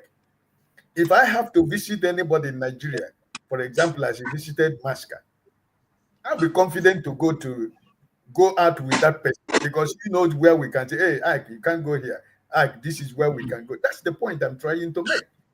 But if, for example, you don't have anybody, for example, you don't have anybody you got to visit to take you where you want to go, for example, you know what I'm trying to talk about. For example, the money that you have to go and hire, for example, for police protection or mobile policemen to follow you about, that money, for example, if you're going to spend 2 weeks or 3 weeks in Nigeria, that money, if you calculate it, there are so many widows in your village that you can go back to your village, share that money to those widows. You're going to receive more blessings than trying to because you want to go to Nigeria you want to go to flex in Nigeria, you want to visit Nigeria. I don't know if you're trying to get what my point, where I'm driving my point. Because for me personally, I prefer that money, if I give it to 1 or 2 widows in my village, it is more beneficial for me. I've given life to a lot of people, right? It shouldn't be for me to go and in my country, I go in my country and I go and hire security to follow me about. I wouldn't even have my peace. I wouldn't even have time to converse with people. So this is my point. It's not about, oh, we don't want to invest in Nigeria. No, everybody would love to invest in his country, but sometimes we say that, we pray that Nigeria never happened to you.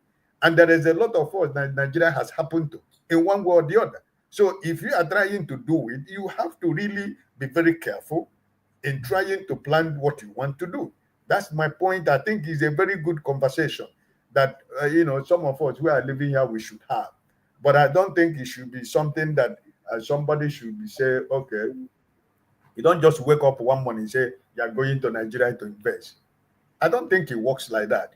There are so many things you have to put in place. There are so many informations that you need to have. And most of the time, you need to be on the ground to be able to be sure what they are giving you is the fact. There are so many things that happen in Nigeria. Many things happen in Nigeria. You go today, tomorrow they tell you this is not from this office. You got this paper, and you start to swear. I swear to God, this is the country we have. So, my brother and sisters, I'm not against people who have the motion, the idea or the feeling to go to invest in Nigeria. But what I'm trying to say is that we have to be careful, and we have to also know that our prayer for us is that Nigeria becomes a better country where everybody will be free to go home to visit his family, visit his friend, make an investment, and you can retire. When you retire, like Omoye was saying, somebody he knew, he stays 6 months in Nigeria and 3 months in the West, because he has retired, because he already has some investment in Nigeria. I doff my cap for the person she's talking about. It's not a lot of people that are successful. Nigeria has happened to me. I know why I'm so angry about when people talk about go back to Nigeria to make investment in Nigeria. So But I doff my car for the young man he's talking about. We have seen so many Nigerians who went to Nigeria to invest the money. They lost their life. You know, we have seen so many American soldiers who went home to see their family. He never went back to America. You know, there are so many things we have seen. So it's a very good point, but all of us, we should also chew the conversation, right? And Maska, we have Maska who has been in our midst for a very long time, and I think that because of his area of work and the circle he has found himself all his life, he can be an avenue for you to give you an information of what really, if you want to do something, you know, because Maska has become part of us. So I think people should be able to trust him to, you know, give them proper and real information if there is something you want to do. And this is my point. This is the point I'm trying to make. It's not just for somebody to just pack your bag. Okay, let me go and invest my $500,000 in Nigeria, my brother. If Nigeria never happened to you, my brother, you go know if you go know something, right? So that's the point I'm trying to make, and I think it's a very vital point for Sister Omoye to bring the idea that he brought. But that trust she's talking about, how many people trust each other? That's the point. Like we are talking about now. You say I say, okay, AY, Christian, and KJ, and myself, let us team up and do business. If anybody from your family will hear that, he say, what are you trying to do? Do you know the person you are trying to make it? Before you know, so many stories will come in. So we have so many things that is of an impediment in doing certain things together, right? Okay. So I think that we should give it a real thought. Thank you for raising that up. And I want to ask Maska specifically. I hear there's a government agency they've set up now for people who want to buy houses. The agency needs to build houses and sell to Nigerians, and they're advertising that all around. And someone sent me a document that said, but I don't know anything about it. So is it really true that there's a government agency now that is in charge of building houses and selling them off to citizens? My answer, KJ, I won't even allow you to finish. Okay? Shebi is the same government that we all come here to criticize. How come? Are you suggesting that I will give any government agency a pass mark? Okay, no, no, certainly I will not, because the fact of the matter, without missing my words, without water inside my mouth, the corruption level in our environment is just too high.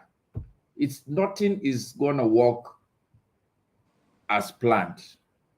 So even if they say, I don't know, I don't normally follow. I'm here in Nigeria, but I don't follow all this government thing. Because living in Nigeria is living in spite of your government. You have to defy the odds. The government tends to complicate your life. I've learned to structure my life away from government. Anywhere government is putting roadblock, I find another way. AY came to my house. Even as I speak to you now, I'm not using electricity. I'm using solar. I told AY I'm planning to put a water tank in my house because now the water level is epileptic. So I wouldn't suggest anybody to go to any government agency. I will not. If you have your choice. Thank you so much. All right, yes. AY, you came in while the heat was on. But sorry, KJ, now that you allow, let me just quickly talk because tomorrow morning I have a very important meeting. I just want to take 2 minutes to wrap up. Okay, you can have 3. I thank Mr. Ike for his elderly response. Yes, but I just really want to harp back on that point. It's not just too much to do with investment. It doesn't have to be. I think for me, the message that I got from the lady, and this is exactly what we're doing, because it's diaspora people now that are looking back inward. We're just talking now, but I think it's exactly the same thing. Some people should come and invest. Some people should just take the issue of Nigeria and talk. Some people should come back and probably contest. Some people should come back and set up a university. I know that there was a time we spoke about medical. Forefathers is not here. I would suggest Forefathers should come and build a medical city in Nigeria. So my summary is that, no, it's not funny. Sincerely speaking. My summary is that I think the point the lady is making, and it's not her point really, the credit should go to forefathers. I know, Mr. Rudolph, because there was a question of how did China do it? How did India do it? And his response was that, look, a lot of these people went out, did what they have to do, came back and fixed their house. I'm thinking that that is a good leave Nigeria and Africa by extension should take. And more so for Nigeria, because there's a lot of solid Nigerians outside. If we can organize ourselves and coordinate it, I think it will be a very big plus for the country. Good night, everybody, and thank you. Thank you so much, Maska. I have a good night. Thank you for coming, and your contribution is very, very, very valuable. Okay. But Chris is raising here. I'm sure Chris wants to ask. Chris, you have a question for him because I have been waiting for a while.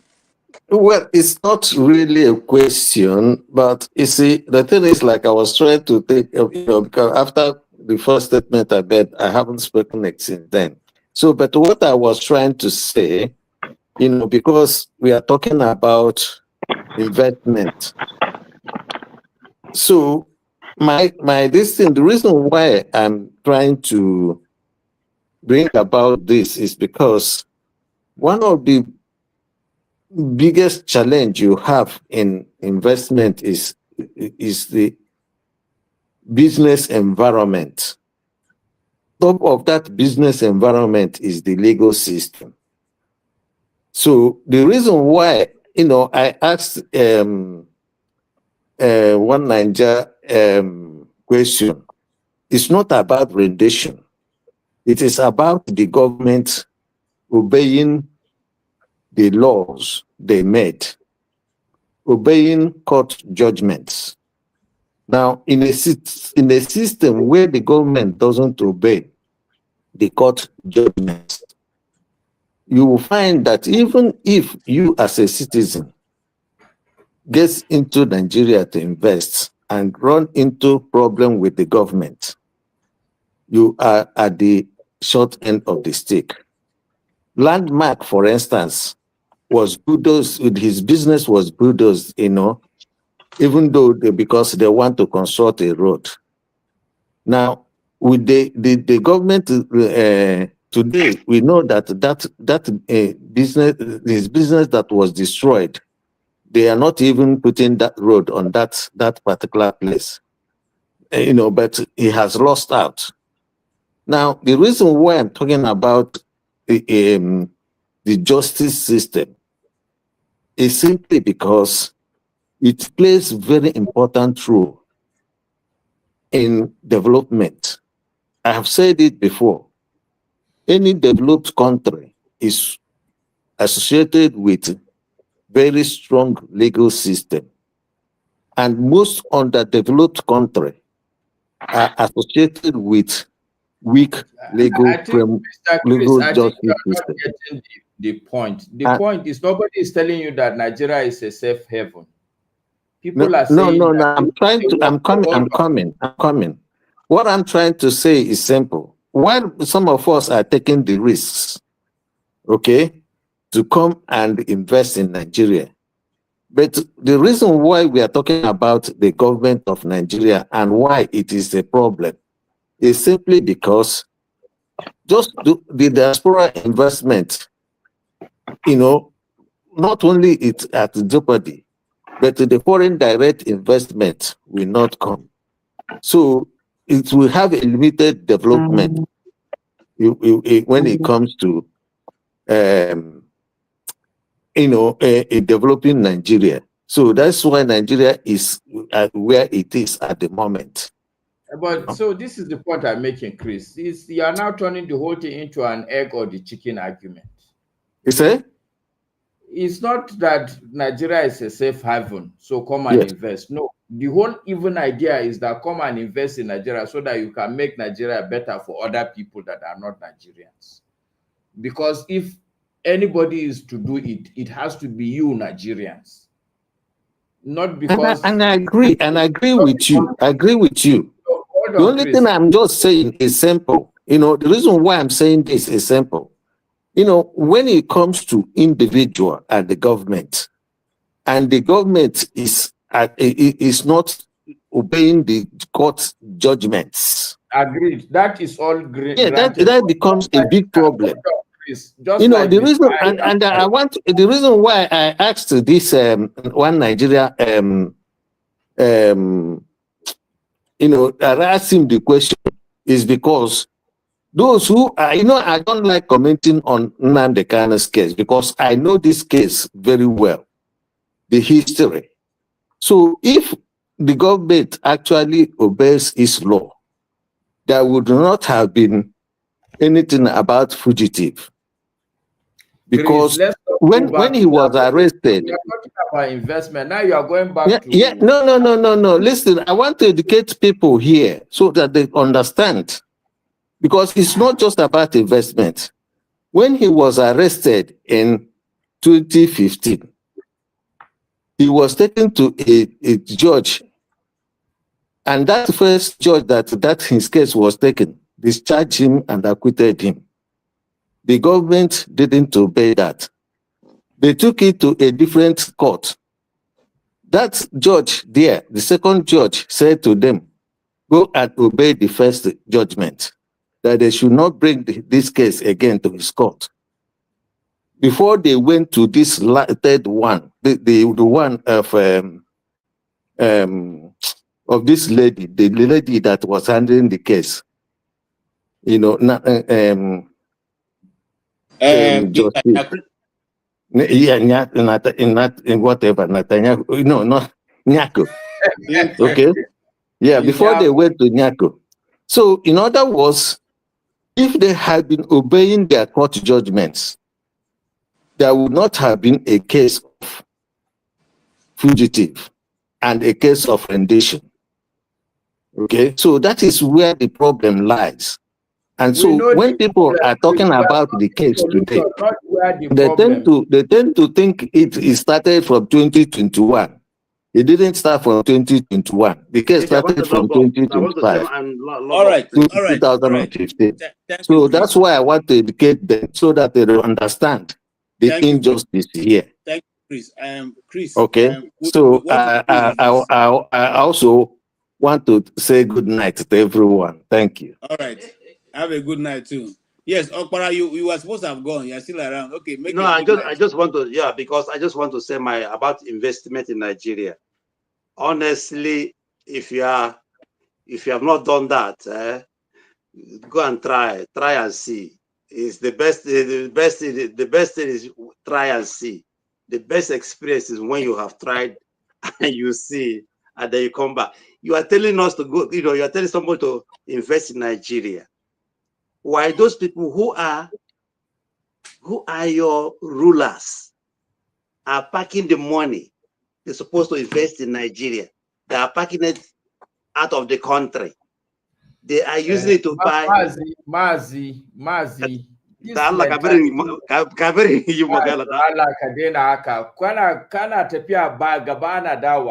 What you are now saying is that we should abandon the place for this. No. Not like this. Not like this. Because no, we are saying the same thing. It is very good.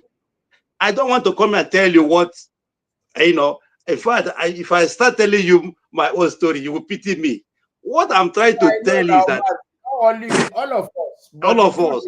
So my brother, I am not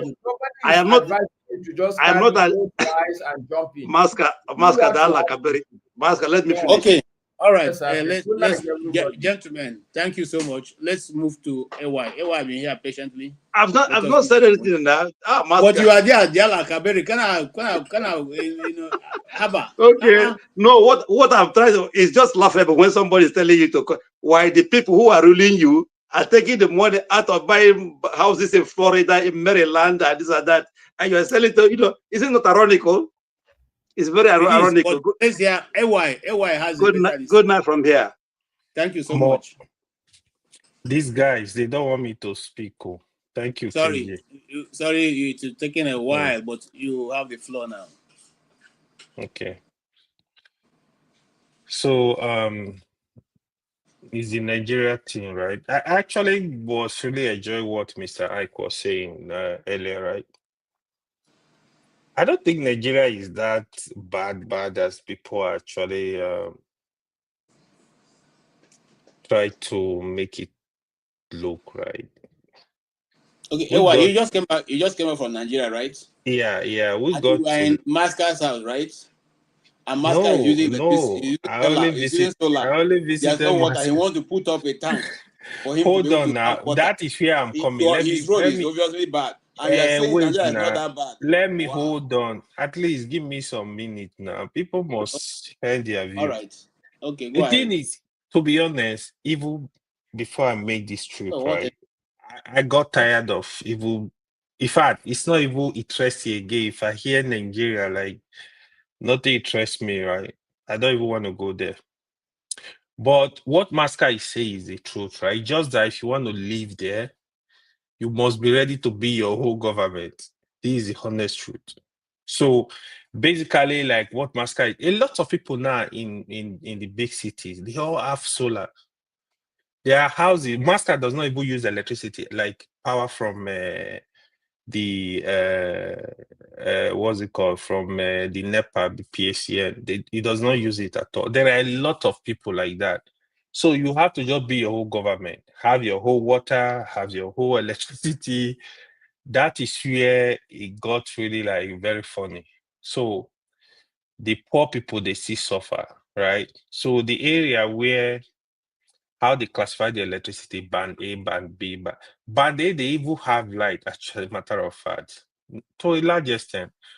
But even the cost of the electricity is so high that Nigerians, I don't think they can even afford it, except you are super rich. I think that was how they targeted the rich people areas. You know, those areas where it's so funny that a country that the way you have the rich, super rich, you have the poor. So I think the middle class is not even there. So it's either you have the money or you have nothing. It's not that one cannot still invest in a year, but you have to be very, very strategic. Like me, I will advise my friend, for example, don't take all your money from abroad and you want to go apply it in Nigeria. No. Like me, if I want to invest in Nigeria, I cannot dip into my saving and invest in Nigeria. It has to be maybe you have some extra money, you just take it. That will not cost you nothing. Don't go and put your money in Nigeria. Especially like we are still from there, right? Let's say you want to have a house somewhere in Nigeria, you will still do that. That's not really, I don't see it as investment. I see like, let's say I want to have a property in Nigeria. If you want to think of it as investment, you will not do it. If you want to think of it like, okay, let's say you want to build a house in your village. Let me just build this in my village. So you are not going to look at it as investment, but investment. If you ever want to do it, you have to really like do a lot of study. Ask people that are into that business. The system is funny. You have to talk to the people on ground for you to understand. And one thing I find in Nigeria that has not changed, it is an oppressive society, to be honest. Nigeria is an oppressive society. You live, if you don't have money in Nigeria, it's still the same. It's like people will not even respect you, even gate man will not respect you. So it's a funny system. I don't think it will ever change. I was complaining of the youth roaming the street. God, that one I look at the whole situation. I said, it's only God that is saving this country because it's a recipe for disaster. Like, you see a lot of people, they don't have anything they are doing. They just walking around even at night. This is a big security threat, you know. I don't think the government are really doing much. If you want to wait for them, I don't think you're gonna go anywhere. But in terms of the cost of living, I would say like in Lagos, in Abuja, to be honest, with $1,000, you will still live fine in Nigeria. But the question, we are talking of $1,000 because probably we live in abroad. But how many in Nigeria have $1,000 income in a month? What's the percentage? It's very few, right? But I know with $1,000 you will live well in Nigeria. But I'm tired of the politicians. I don't think they are thinking about this country. I saw them play Soludo video, the fake hospital. They are all the same. I don't. When I say Nigerian politician, me, I don't trust that they want. I don't know what needs to happen, but something needs to happen for us to have a different direction completely. But for now, my question is you were talking about if you have $1,000, you can live fine in Nigeria. And yeah, also you answered the question yourself. How many Nigerians have that $1,000? yeah. Because for example, you now, if you go to Nigeria now with 1,000 naira for $1,000 for example, if you change it in a naira, you're gonna stay comfortable for some few days. Oh yeah. But provided you are very far away from your family members or from your friends, because as long as they know that AY is around, money must drop. So money must drop. You understand what I'm trying to say? So yeah, absolutely. If you are with that 1,000 naira in the hotel where you are or in an apartment, you probably have to stay with. Probably you have to enjoy yourself with 2 people. But by the moment that you travel to your village or you go to your family where they know that AY is around, you will discover that your $1,000 is not going to go anywhere, because like you are saying, the oppressors in Nigeria, if you don't have one, it's like you don't belong to Nigeria. So when those faces come to you, you are not going to tell them to go away, because you can see their faces that they need help. So at the end of the day, you find out that it's still the same thing. It's still the same thing. Because for you who had that $1,000, for example, the people back home think that AY, you just walk on the street and you get that $1,000. Exactly. 75% of them don't know what you are going through to get that $1,000. Because the last thing they will tell you, after all, you have crossed the bridge and you want the bridge to break. This is their language. But they don't know that you walk in the rain, you walk in the sun, you walk in the summer, you walk in the winter, you walk in every time. Sometimes you don't even have vacation. Sometimes you don't have even free day. The day that you have your free day, you go somewhere to work. The day that you're supposed to stay on Sunday, on your house on Sunday, you go to somewhere to work in order to make sure not only that you are fighting for your family, but for the people back home. So it's not easy for anybody. It's not easy for anybody. And one other thing the government are failing to realize is, if we actually fix the country, right, you give confidence to Nigerians in diaspora, they will bring in money to do investment. They will come and buy more houses. In fact, some people that are working remotely can even come, live there, work remotely, because in that way, they are pouring money in the economy. So that's what the government doesn't understand. Even it's not sufficient to say, come back home. If you make the environment conducive for people to return back home, people will do. For example, I think the biggest one is that insecurity in Nigeria. They have to do something. They have to do something, because things that happen around, even in Abuja, that is FCT. Look at one of the lady that worked with Arise TV that died. He died in the heart of Abuja. Those incidents, they should not happen, from robbery.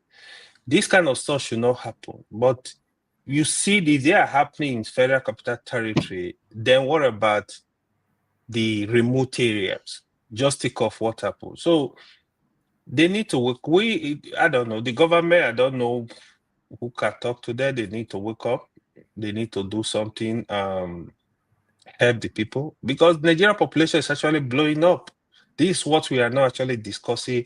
We are not paying attention to. The population is blowing up. You have more challenges because there is no planning. The infrastructure, they are not there. They are overused, the few we have. Look at our roads are so bad because of the number of cars plying those roads. It's a lot. Our train system is not really solid. That's where the truck will move goods from north to south. All this we are not thinking. That is why we are here, to be honest. We are not planning. We are not thinking. Here, if they want to build roads, for example, in America, they will have to study the number of cars that will pass that road in the next 10 years per second. That's how they will know, okay, this is what we are expecting. They know the number of cars passing a particular road that will pass there. So they will figure it out. So we are not doing all that. So it's very frustrating. You see, especially the roads. I passed through some express in Nigeria. I'm like, is this an express road? Like so bad, not even pothole, dead. So even when people were telling me even the Minister of Work is working, to be honest, I don't know where he's working. I didn't see anything that impressed me with his work, but we are here. We'll still be watching. It's still our country. Hopefully, things get better.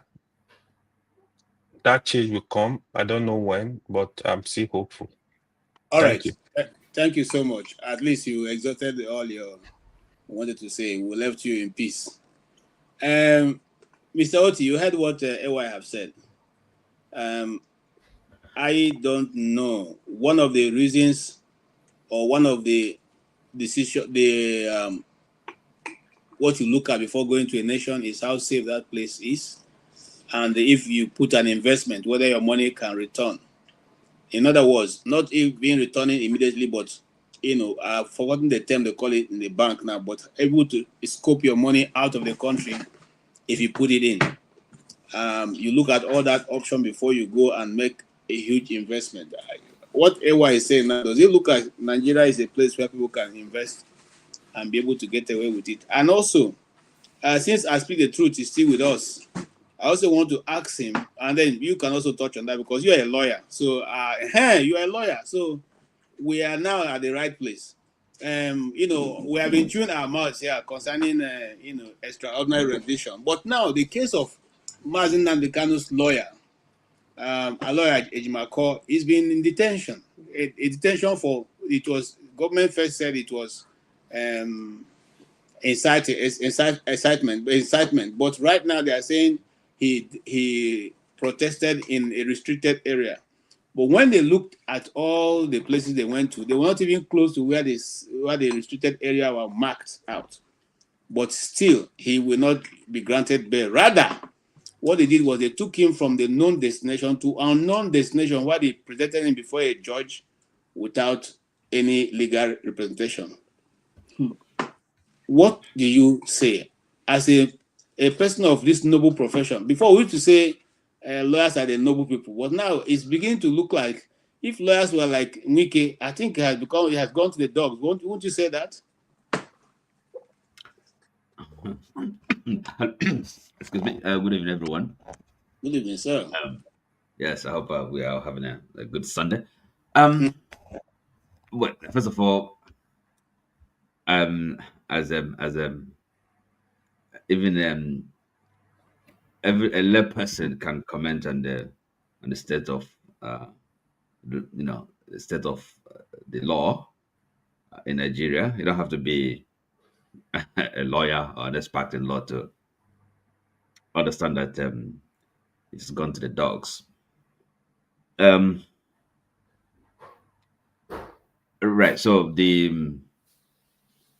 I think you asked me. I think number of questions. I'm not hearing you. You asked me a number of questions. Yeah, the first of all, About the extraordinary rendition. What is the position of Nigerian law on that?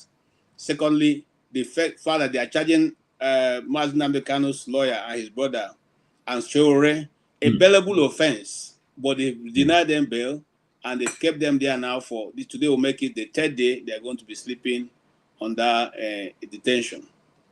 So, Okay. what is your view on that?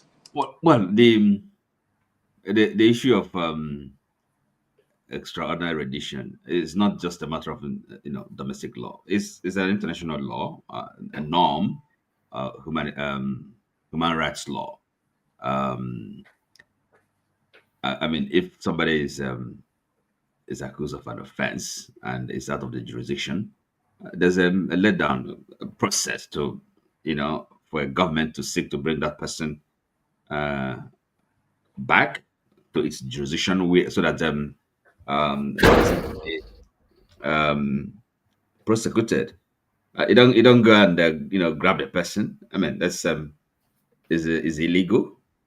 Not only is against the domestic law of the country that wants to try the fugitive, quote unquote, but also the law of the country, the place where the person is currently staying, as well as international law, to which most countries,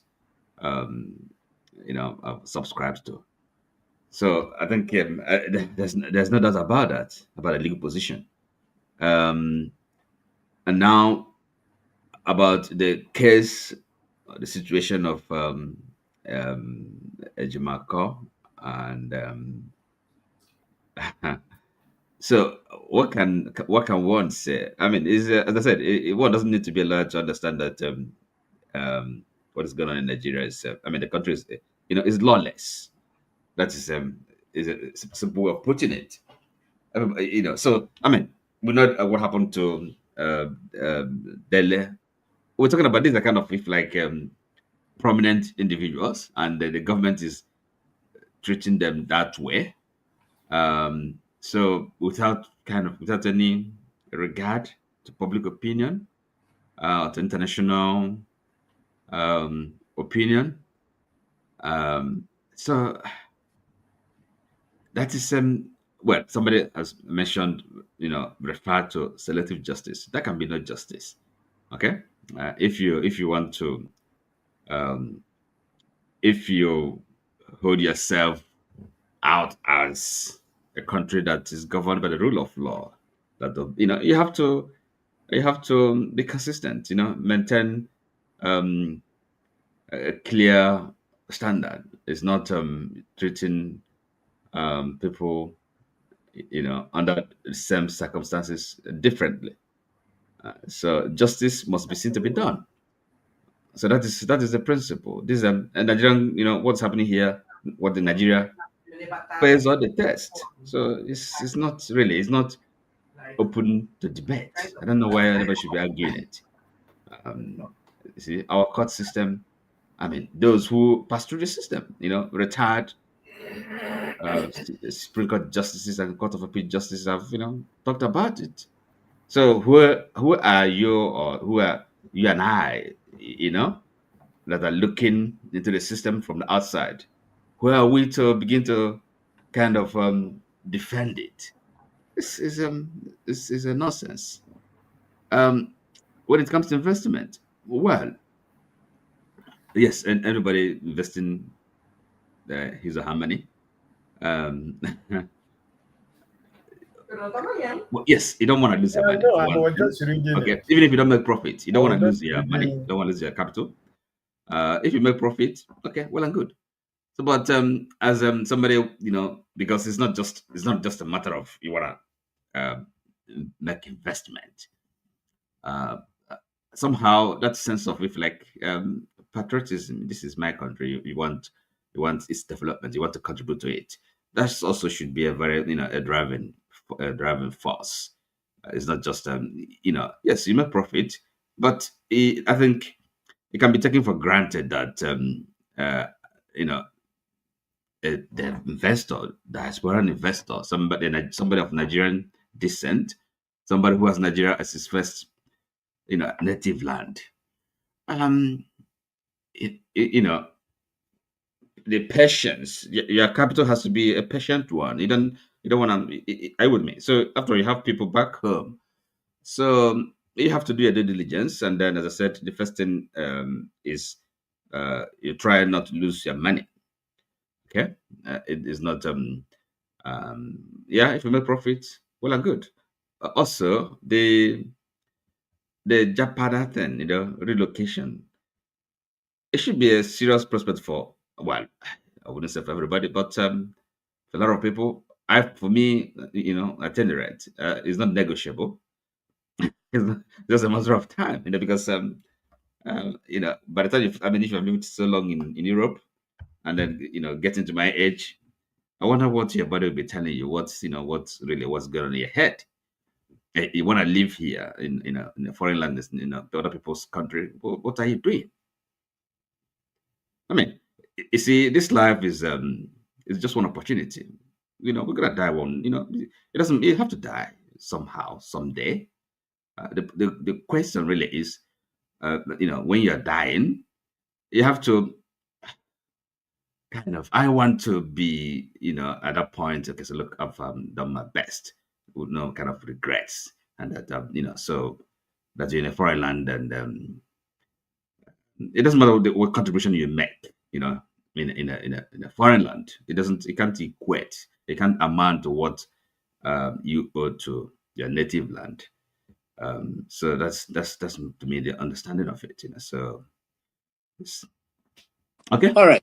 Thank you so much for that clarity. At least we know that you are part of those that wear funny gowns. So you can speak with much authority. But we have our brother here, who had just come in. I'm sure he has something Wow. very. At what point are you going to let me speak, sir? I know you don't want to hear my point of view, but you can't keep letting everybody make their position. That's very unfair. People are not stupid. They're seeing you. Everybody makes the position. They bash me. They make their proposition. You ask a question. You hear what you want to hear, but when I have to retort, you're probably hoping I lose my mind. I'm not going to do that. You had everybody bashing me without me being able to speak. You granted OT. Oh, you're part of a legal luminary, funny gown, this, that. Let him speak. And then, welcome, John Hava. Nice to see you. Then the next person comes, you hug them and give them a kiss too. Is it okay if I retort? At what point? Or do I just keep getting bashed over the head with a stick?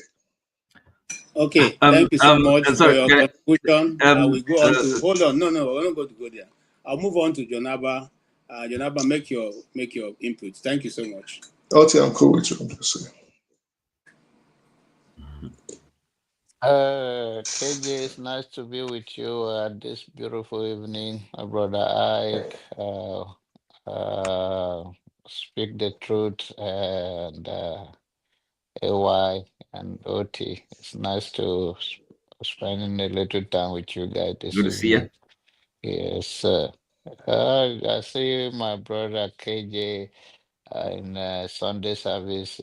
When you go to Sunday, you are more closer to God than devil. So,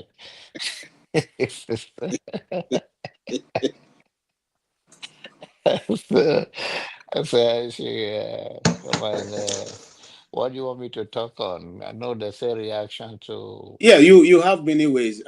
We just put on the table right now the alleged, or rather, the refusal of granting bail to a well-recognized gentleman in Nigeria because they accused the crime is that they were demonstrating in a restricted area.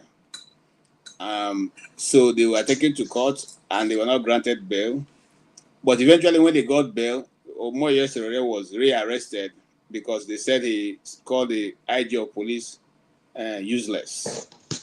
And Nnamdi Kanu's brother and lawyer were taken to a different location where they didn't have access to a lawyer, but they were taken before a magistrate where they were also remanded. And eventually he had, because being an older man, he had a problem. I think they say it's a breathing problem or something like that, and collapsed and is right now in the hospital somewhere in the area. So the question now be, as we have been looking at law and all that, if you want to go and invest in a country where they are looking for investment, and you are not, the laws are bent to suit whoever is in charge, will you want to go to still do business in that country? Thank you, KJ. You see, I think OT is a lawyer. I don't know. I think so. I don't know whether it's defensive attorney or criminal, whatever they do. Prosecutor, real estate lawyer. I don't know. so he knows better that. Speaking into the law aspect of Nigerian stuff, um, it's about interest. And investing in Nigeria could have been where do you want to invest? What kind of investment are you talking about? Are you talking about open a business or investment in terms of having a structure like a house and all of that? So uh,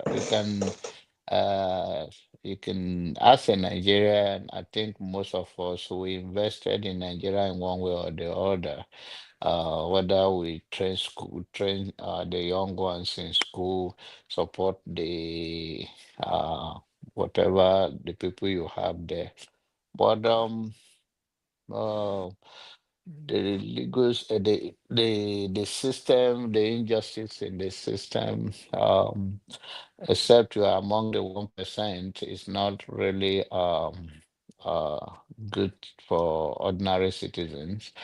And we pray that people will continue to mobilize themselves until somehow they overcome the system. But what we have now, um, I don't think anything is changing anytime soon. It depends on who come to power and what era the people come, because I think Nigeria is to uh, oppress you uh, and take life out of you at a point, and everybody will act like nothing is happening. But the civil society have to continue to push it, to push, push until they have a breakthrough somehow. But apart from that, not me. Someone else. So we all can say what is going on. Don't think it's fair to the image of the country, and it tells other people that look the optics is not good for Nigeria to see that at this age and era that they are still being barbaric to their citizens. And that's how we are treated around the world, because the world will look at us. What do you have to say? Whatever you are, your country is not representing you well. So he tell on us around the world when we go, because of their behavior back home. And people pay attention to all those things. The power that being pay attention to see what have changed. The people are able to overcome. The justice system, is it working fair? So all those things is not good for our image as a people. When camera is rolling, commissioner of police or we come and tell things completely does not represent their value. How can somebody be free from the police, from police say you, and the court say, okay, we granted you bail, and then they turn around and arrested him? I mean, the world is watching. For whatever the reason may be, we understand whatever in underground going on, but you don't want to put your country in that image, because other citizens around the world will not be respected. Thank you. Thank you so much, Janaba. I think it's very clear that nobody is on an island any longer. What is happening to Lagos can be viewed around the world in just a question of seconds. I speak the truth.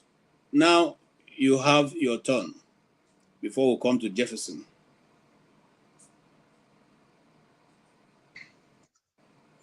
Can you hear me? Yeah, we can hear you loud and clear. Thank you. So, obviously, I don't know how to carry on this conversation. Maybe I want to ask you a quick series of yes or no questions so we can just kick it off and have a discussion, right? Or should I just, because I don't want it to be rowdy or rambunctious. All right, so let me, okay. I guess I just say a statement because I don't want emotions to flare. So I just want to, you would agree that laws are not blanket all around the world.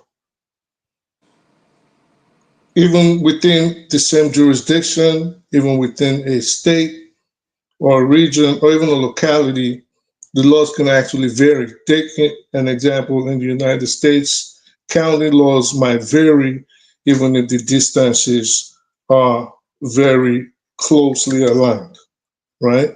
So I say all that to say, you saying, well, the basically country laws are against extraordinary rendition, international law is against it. We could grant that to the extent that we understand that international laws are not sacrosanct or binding amongst member nations. They're not.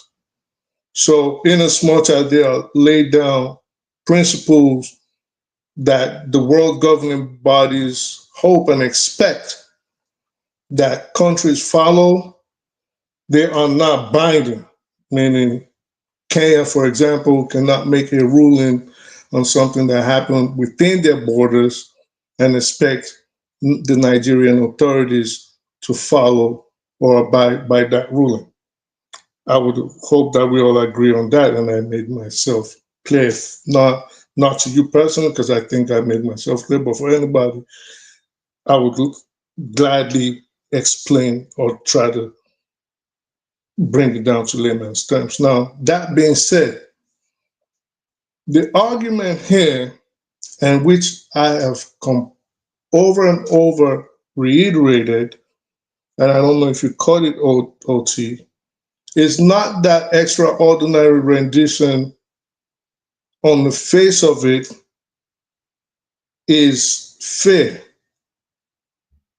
or logical. On the face of it, you do not expect to bring a man before a court by kidnapping them or torturing them. This has happened, but this is not the case, and this is not what we're arguing at this point.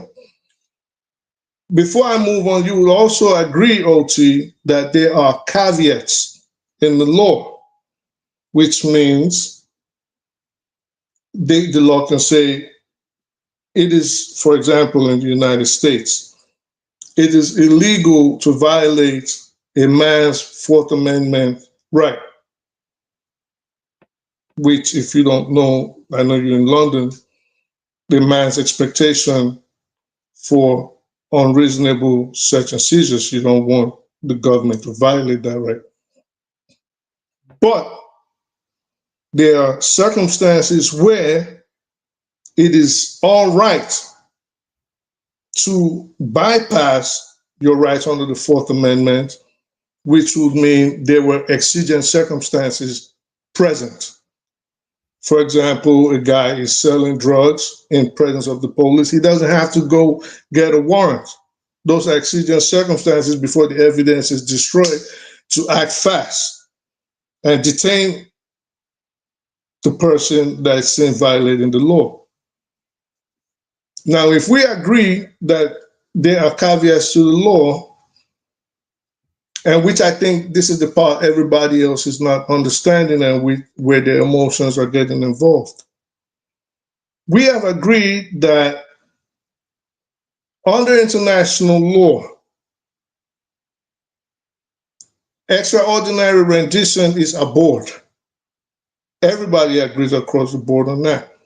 We also agree that in most jurisdictions across the world, extraordinary renditions are frowned upon. But now here comes the caveat.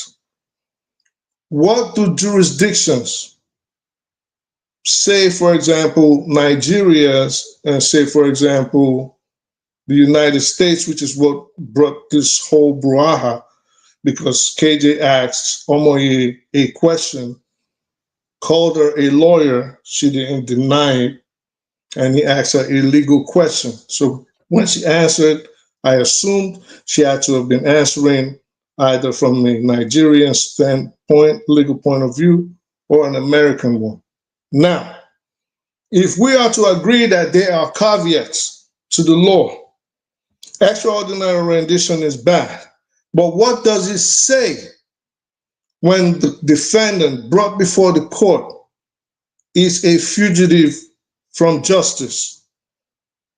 In the same vein, you can also say, what does it say? And this is a different point on a fugitive's rights under the Speedy Trial Act, knowing that the proceeding was already going on before he fled jurisdiction and absconded from justice.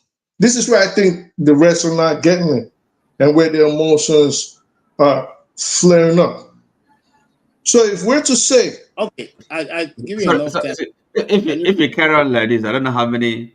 Yeah, because you 30 minutes. You've right. But I just wanted to reiterate it. Please, can I ask you a simple question, please? My brother, Bren said, can I ask you a simple question? Yes, sir. In this perspective we are talking about, who is the fugitive? Who do you think is the fugitive? No, I'm asking a question. I'm asking. I'm throwing it back at you. Who do you? Because I don't know. Because I've been hearing fugitive. Since it is all about fugitive. So who is the fugitive? So that we know how we are going. Because like I did admit here that I'm not a lawyer. I don't know much about these legal terms. But now, right, we have repeated the sentence of fugitive more than several times. So I want to know, who is the fugitive? Are you talking generally what the law says about fugitives, or there is? I was talking generally what the law says about fugitives, but in response to, in the context of what we are arguing or discussing about to the Nigerian case, which is Nigeria versus Nnamdi Kanu. I speak the truth. Okay, I think we can move on. You didn't answer that question. Which means now we are talking about Nigerian context. Is Nnamdi Kanu a fugitive? Sir, what do you think? Sorry, I speak the truth. Yeah, go ahead. Okay, now at least none of us have a if you are making the case that a fugitive from justice can be kidnapped and extraordinarily renditioned, I don't think I will agree with you. So once that fugitive has been caught, arrested, okay, so and then the fugitive is now in the hands of the authorities, okay? Mm-hmm. Say, for example, in Kenya, we have the Kenyan authorities there. So then what happens? Then you have to start the extradition proceedings. That's what should happen. No, but in this case, an extraordinary proceeding. Fugitive. Okay, hold on. And we understand that, and we understand that an extraordinary. I understand that, and I think he understands who I am too. So we understand that at this point, can you stop cutting me off? It's okay. We can have a discussion. So, Oti, in this instance, it is. Hold on. I'm at least I'm still running the program. You are not. Okay. This is the same reason why Omoye didn't want to get into this argument. At least this man has a degree, at least in law. Let us listen to him now. If he's saying that if you don't agree, it's okay. But don't. And you think I didn't graduate 6th grade or what? Let us hear him out the way we heard you. Let us also hear his. He mentioned something which I'm trying to clarify. We waited for you for over 5 minutes. We are explaining. Let us hear from him. Go ahead, Mr. Oti. Well, I'm actually, it's a simple point. I said, if he's talking about fugitive, let's say, for argument's sake, Nnamdi Kanu, when he was caught in Kenya by the Kenyan authorities or Nigerian authorities, they didn't have to, force him back to Nigeria. Okay, if he's a law abiding, if they, if they were doing something lawful, legal, they should start proceedings. Okay, in Kenya, and of course, you have a right to defend himself. In other words, against the effort of the Nigerian government to bring him back to Nigeria lawfully. Okay, The and bottom line right not, now. sorry. The What? Yes, Can you you disagree with that? So why couldn't they start extradition proceedings? No, no, no. Under normal circumstances, they should. No. Let him speak, please. Let him speak. So he asked me a question. No, let him speak. He'll finish. And he asked me a question.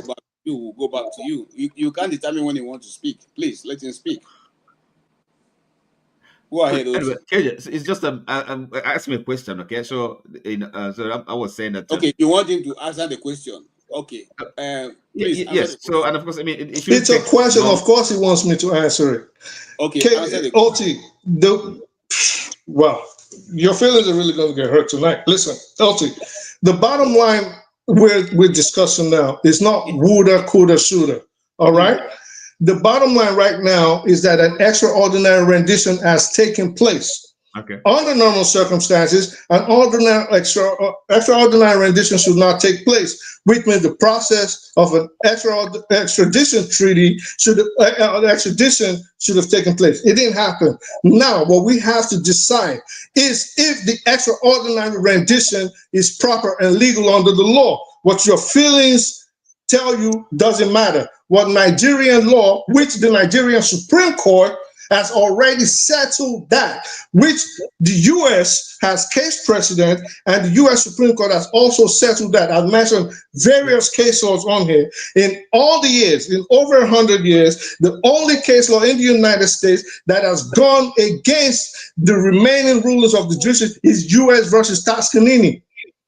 U.S. versus Walters agrees that extraordinary rendition, especially if the defendant is an absconder from justice, it does not matter what claims he has. He cannot seek redress and say, well, my rights were violated. The district does not have jurisdiction over my person. Okay, it doesn't. All right. I need to stop you. You know why? You guys rushed through these things. You didn't follow these proceedings right from the beginning. The first court of instance said that his right was violated and discharged and acquitted him.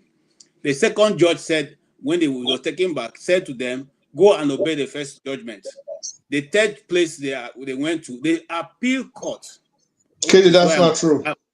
Which is where I'm going to. The appeal court for which that case was taken, discharged and acquitted him. Okay?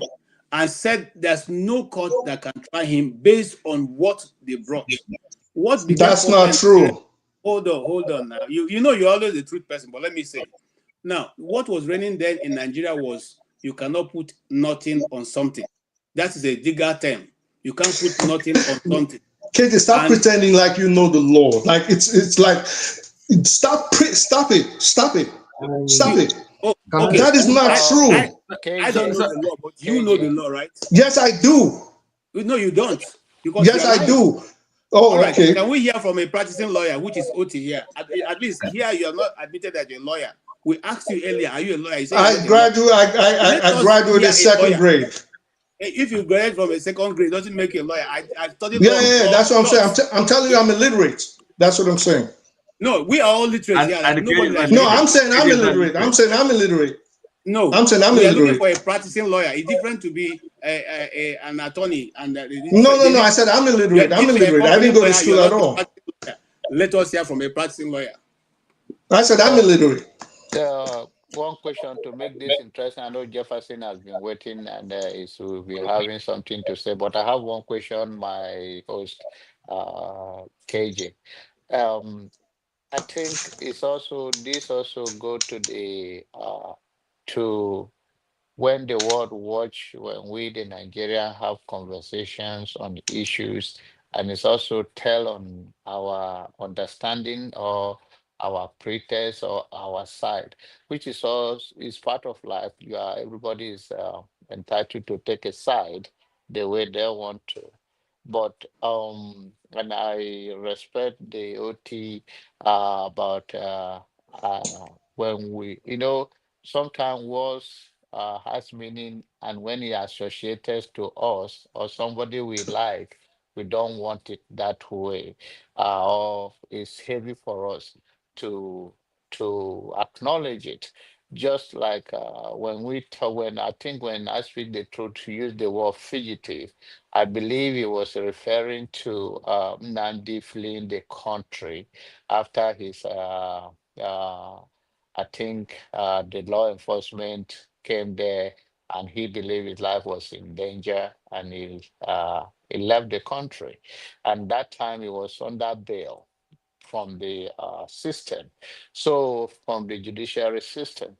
So I think that's when the word fugitive that this guy is referring to. But in any case, I think I speak the truth. Have had it from OT that let's say that is it is still entitled to the rule of law. I think that is the simple thing.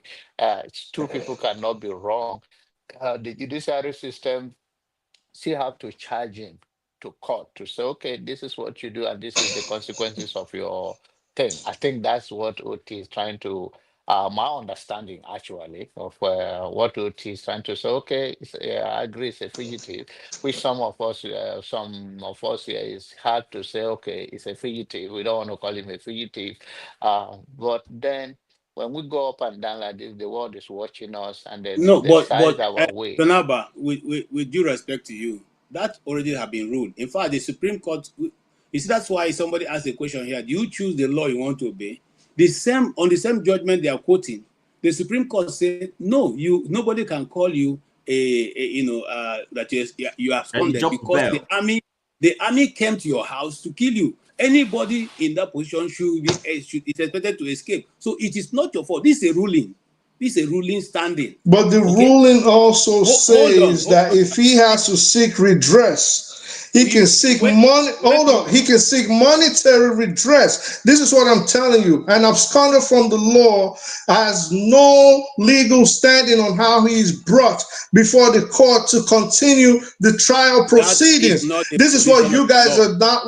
That's not a Go position of check the the law. Supreme Court's ruling on his case. You cannot That's just not a come on here position and of speak law. from a layman's term. I speak the truth. Okay. Now, but you see, let's see this point you're making. Now, but it doesn't stop.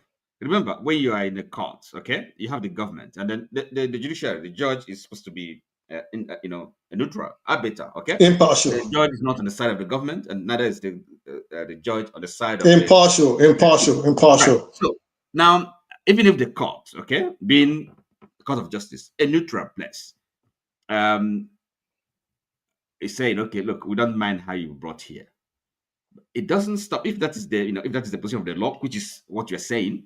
It doesn't stop the accused, the defendant, from making the case, pleading the illegality, okay, of how he's brought to the court. In other words, now that is his defense, or if like it can also be a charge, an accusation against the government that is prosecuting him. Okay, you can plead and anything in court. Hold on. So that defense is, avails him. Okay, in this case, that he was brought illegally, and that's the point KJ also made. So the fact of the illegality is something that cannot support, the prosecution. Oti, Okay, so you say were you a criminal attorney? Oh God. Sorry, excuse me. Well, look, we can't. It's not gonna. No, I just Let's want move on. Okay, I didn't want. I'm not a criminal lawyer, okay, but Okay, as I said, all right, okay, granted. Once you say that, that's cool. You're people are looking for one thing to go and hold on to. The No, other day I came. I'm asking for clarification because alone. See, if I want to follow a case, I follow it to just the move letter. on. I don't leave it.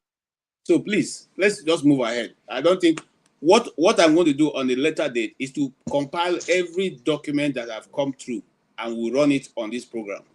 Because sometimes you guys get carried away by the emotion that it's an Igbo man that is involved. Because you are not talking about... You don't even know where my father is from. You make this statement all the time, and it just shows some ignorance on your part. I'm going to play a video right now. You are not talking about guys like this. It's not your business when people like this are operating the streets free of charge. It's not your business. It's not a crime. Okay?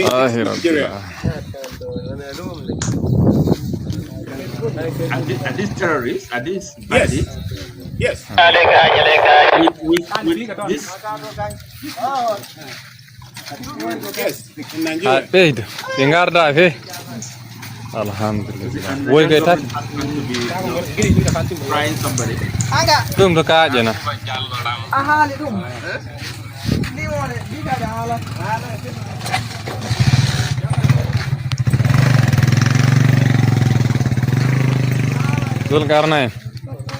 Yeah, man.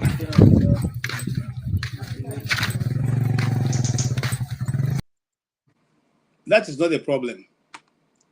Is it a problem? Is the army looking This for is okay. So let me, KJ, it's okay. You asked me a question. Space? All right. So, but you asked me a question. It's okay if I speak. Think so about that. I'm not coming to you. I want to talk to Jefferson. But okay, Jefferson, go ahead. You've been listening to all the argument. Yeah, hello, good afternoon, good evening, and is it good morning, good afternoon, good evening, everyone, right? Okay, yeah, fantastic. It's nice to see you guys again. Yeah, I know I didn't start from the beginning, and I also missed Omoye's corner because the woman has actually been inspiring a lot of people to speak up, and I pray that you all actually look out towards that. So I want to address some critical things. Unfortunately, John Abba left, and okay, at least this guy is here. You know, I'm glad, First of all, I am very, very glad. I don't care, I'm going to express myself like a Nigerian. I'm glad, say, they use our eyes, they see, they know, say, we do respect, we fool ourselves in the international scene. I'm glad. Do you know I said that? Because things, hello, can you hear me? Oh, okay, good. Because, what do I mean by that? Okay, first, when Nnamdi Kanu was broadcasting in UK, he came to Nigeria, they held him down in Nigeria. They even did shorty for him. They released him on bail. He was moving around trying to communicate with the governors. And guess what? He felt threatened. As usual, they went and attacked his house. And you all know what happened. He fled for his life. And of course, the guy didn't come back to Nigeria.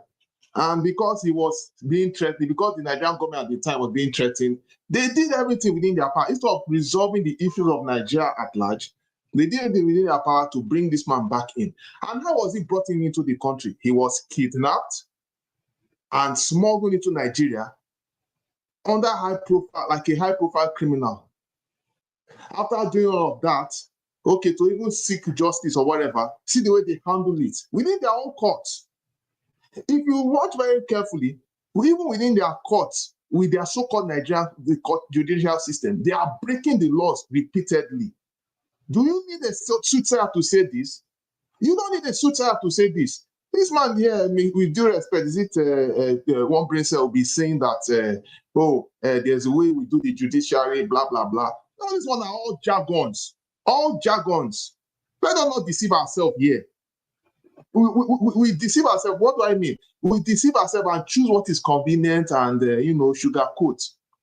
And right now, this guy is in jail. And all the things that this guy said is actually happening in real time. You just showed us a video now of how terrorists are moving around with guns. Are those ones not high-profile criminals? Is it not DSS that's supposed to be going after all those people? Why have they not gone after them? Because they are seen as special people. But someone is coming out to address a national need. They don't see the reason why that should be discussed. Come on. And we're talking of how they follow the court in Nigeria. In America, there's a way they follow it. Oh, please. Even in the so-called America, at least as crazy as it is, they still know how to still respect people's rights and views sometimes. It's not 100%. We still look. There's no country in the world that doesn't have skeleton in their cupboard. Don't get me wrong. It is so obvious. Even currently, even this week never even finished. We are here now. They want to attack Nnamdi Kanu because he's doing a self-defense. And they also forgot to, they are even trying not to even bring his file so that he can defend himself. Knowing full well that his lawyers were apprehended during a minor protest, and those same lawyers and people were being maltreated in Kuje prison. So when you see these kind of things, it just tells you that there is a fundamental problem. It's a fundamental problem. When we come here, we always make it look, we always talk with two sides of our mouth. Injury to one is injury to other. Insecurity, injustice. Why don't we say the truth most times? Most times we always like to lie and say what is convenient, what suits us. Thank you so much, Jefferson. Thank you very much. I will not sit down here and take that nonsense. Thank you. I think we'll go. Pansa is here, so that I'll give Pansa 4 minutes to speak. Then we'll all do our last take, and then it will be called a day. Right, Pansa, please go ahead. All right, thank you, sir. Mr. KJ, you're doing a good job, and you have quite a lot of patience, obviously, except when it's me. You put up with what's his name there, brain cell. One night just, but it's okay. We're getting used to it now. Let me just ask you a question, Mr. Two Nigerians brain cell. Boom boom. You said that KJ doesn't know where your father is from. Were you trying to say your father is from the Igbo land? No. Okay, where's your father from? Congo, DR. Where? Mainly none of your business. Let's move on. Yeah, say No, DRC. you have to tell us where you're from. You can't pick and choose. You can't. So I have to tell you. I'm not gonna ask you where your father's from. No, I'm an Igbo Where man. are you from? Can't you say it? I'm not proud of where you're from. No, I'm not proud. Stop talking to me, man. Pastor, talk to me. I'm listening. Okay, so one thing, like I said, you're a brilliant person, and you're only wrong when you try to pile on and try to insult the Igbos, which you do almost every time you're on the platform. It doesn't fit you. How, Pastor? How? How? By taking the wrong positions. See, what you have to understand. Well, you got to clarify that. I will, if you let me. I will say, because this is a sincere admonition that I'm trying to give you as a young guy. You could be like my son, right? So what I'm saying is that almost on every other issue, you're on the money, except when it comes to Southeast issues. But I have to admonish you by telling you that when you see Igbos take a position, not just one person like me, maybe I come out here and I'll say something that is irritating to others, something that's wrong. I doubt it, but let's say I do that, right? One thing you have to know about the Igbos is that Igbos cannot take a position, number one, that's unfair. Igbos cannot take a position that's wrong. You could go and check. I'll bet my life on it. When the Igbos take a position, it's usually something that is very fair to everybody, right? That's something that is right. So people make a fool out of themselves when they try to go against the Igbo interest. Igbos do not want to do it to where the Igbos have an advantage over others. It never happens. Now, not only that, Igbos that were a formidable tribe, were the best in Africa, almost in everything. We're courageous. We've been to war. For 3 years, we fought Nigeria for the same reasons that every other tribe is complaining in Nigeria today. Even the protagonist of the war, the Nigerian-Biafran war, is from the Middle Belt, Benue Plateau. It's very easy for us to say, hey, we told you so. They were committing genocide on us, but you fought, the Gowon is from there. He doesn't care about his people. But we don't even say we told you so. We should. We still try to stop that from happening. So based on that, I will yield back because I do want you redeemable. I believe you're not irredeemable. I want you to change and then fight for Africa, fight for Black men. Thank you very much. KG, everybody, good night. Well, Yeah, go ahead. Thank you so much. That's the shortest I've seen Pastor speak.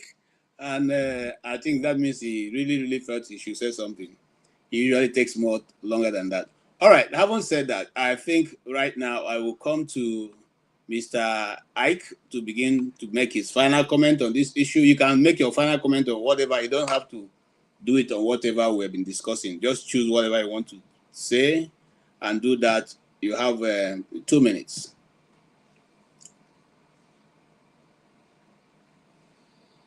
Yeah, you're muted. You're muted.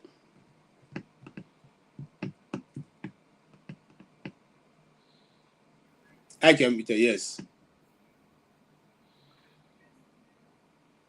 OT Go ahead, and Mr. Yeah. OT and the two Niger has been quoting laws in Nigeria, and none of them has clarified to me to tell me that Nnamdi Kanu was a fugitive, knowing the genesis of Nnamdi Kanu leaving Nigeria after he was granted bail, and it was guaranteed by Senator Enyinia Baribe before the military stormed his home and killed how many people? 28 people, is that? Can you remember the number of people that was killed? How many people? 28 young men plus his dog. Killed in his father's house. And Yeah. he was able to 2 months later, his father died, and then a month later, his mother died. So those who are to be lawyers should be able to. That's why I'm asking this question. Why? Because I've been hearing fugitive, and that's why I'm asking. Why is Nnamdi Kanu a fugitive? If it is what they're trying to make me to understand. But at the same time, I want to close like this by saying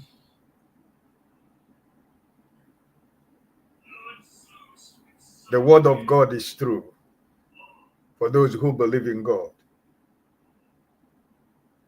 You cannot plant banana and during the harvest, you are hoping to harvest mango. It is what you sow, is what you reap. The truth can be covered up for some time, but not for a very long time.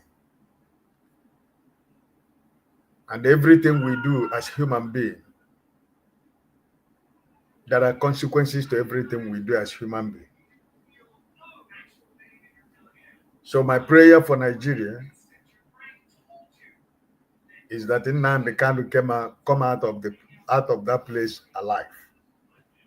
That has always been my prayer for Nigeria. And I pray that the government of Nigeria do the right thing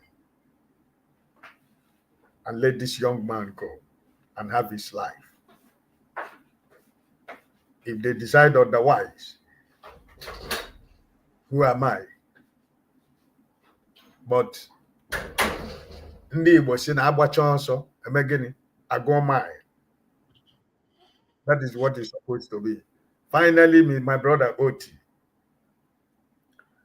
I don't know where you stand in Anambra State election, but what your governor after 4 years, what he did this week with the fake hospital and fake treatment in the hospital. I don't know how many people you have called home to tell them this man should not come back to the government in Oka. Because Professor Soludo could not have any evidence of what he has done in Anambra State. Rather, by going to the hospital that was under lock and key, he brought people, set them up into the hospital, give them money.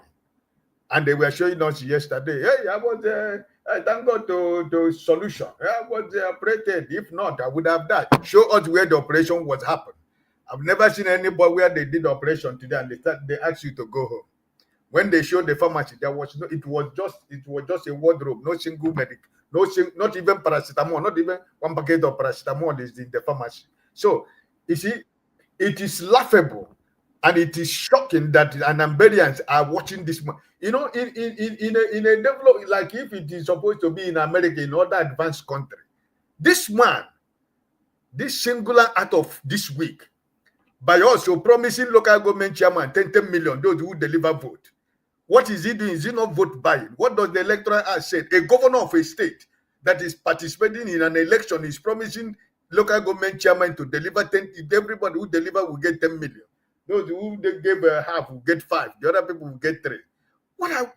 Which kind of a country are we living in? And people are clapping. And people are calling solution. People are saying solution. Right. Mr. Okay. Solution. Okay. So Thank you, what I told Rudolph yesterday is what I'm telling you. Okay. Yeah. You people that are living in diaspora, the Namberians that are living in diaspora, it's a shame that you people can watch this man, what he did this week, and he's still doing it. He went back to the same hospital today, and they bought people again to come and lie down with a newborn baby to tell us that the baby was born in the hospital. Okay. All right. Thank you. Okay. Let me respond to him. I use my turn to respond to him. I wish you all of you. Okay, use your turn to respond. Thank you, sir. Okay. So Ike. Yeah. Hold on. I speak the truth. Let him respond, and then you can use his turn. Then after that, you can talk. Go ahead. Ike. Well, it's yes, it's unbelievable, right? But even much more surprising is the fact that all that isn't necessary, because he's gonna win the election anyway. Okay, because he doesn't have a competition. So that is taking all these desperate measures. What's the point? Who's gonna stop him from winning? There's no position in Anambra State. And by the way, he has done enough. Okay, perhaps maybe not to the level of the Abia governor or maybe Enugu, but he has done creditably well. He's given it, some good account of himself. So the people will vote him. He's gonna come back. So why he has to do all these things? It shows you what he has demonstrated is that the guy lacks character, and that's where P2B really beats all of them down. Because you can't imagine P2B imagining such antics. But Soludo has shown that it's just like every other Nigerian politician. Okay, no honor, no integrity. So yeah, that is a shame. But trying or hoping that there's something that can be done to stop him from having a second term, is a waste of time. He's coming. He has the Anambra got to vote him back. He has done well enough, to merit a second term. It does, because Nigerians really don't care so much about this, and don't be surprised. Maybe even the voters in Anambra State, may not have actually seen what you've seen, because we are here. We have access to the internet and 24 hours electricity. But an average Anambra voter, lacks that privilege. So they may not have seen, what you've seen that is shocking to you. So no, nobody is pointless trying to stop him now. The election is already in the bag for him. Okay, and I don't mind. Let him have his 4 years, and then we'll see where we move on from there.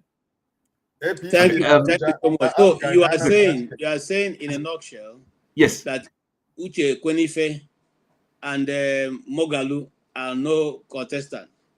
November 8th will tell us. No, they don't have Don't worry, November 8th will show us. All right, no problem. I speak the truth. Sorry. Yes. Because we can we see we know what's going on the ground. The mood, all the local governments. I'm from Urumba South. We could, my community. We see what is going on. So all right, it's gonna come back. I speak the truth. Go ahead, sir.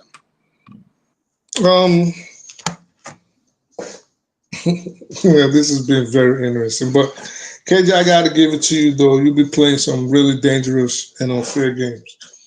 And in as much as I respect you, in as much as I respect you, and I actually are kind of fond of you. I refuse that. I refuse that. All right, and in as much as I respect you, and I actually am kind of fond of you.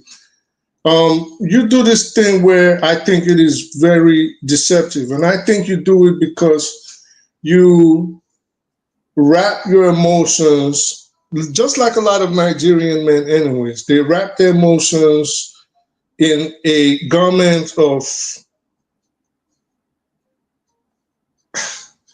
they just get too emotional when it gets to topics, and they hate to see your reason. And no matter what you say, you're put in a position where the other person is just determined not to understand you. I think maybe you want to go back and look over this video starting from yesterday, because what I'm complaining about right now is what you just did. You played a Boko Haram video insinuating like I was a supporter or I did not criticize or condemn their actions, which I've done here over and over, as recently as yesterday in a conversation yourself, myself, and Audie had, which I was placed in the seat of a defendant where you guys questioned. Well, Audie did most of the questioning. He said, okay, if you were president of Nigeria, what would you have done in this scenario? But what do you now do? Even though I keep condemning it, just because you don't like my position, you decided, oh, I know he's Muslim, so I'm going to come on here and wickedly pretend like he's a Boko Haram supporter or does not condemn their activities.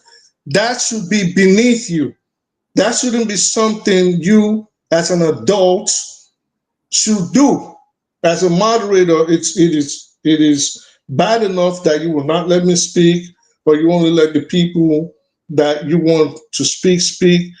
But then to go around and try to, and you do this constantly. You try to label and tarnish people's images. This is something I would expect from your other moderator, which I will not mention, but not from you. And I think it is something you got to start refraining from. Adverse opinions might make you uncomfortable. Divergent opinions might make you uncomfortable, but it is imperative that you listen to people.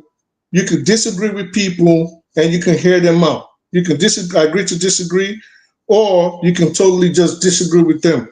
But to start trying to paint them with a malicious brush is not fair at all. You know, and that's what I have to say. You have to check that. That's not, you constantly do that, and that's not cool. Okay, thank you so much for your submission.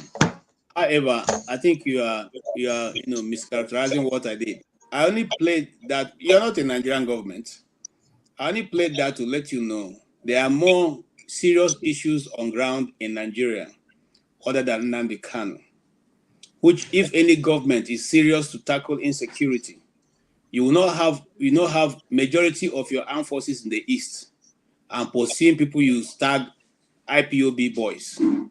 Yes, you kept saying you see now I allowed you to speak.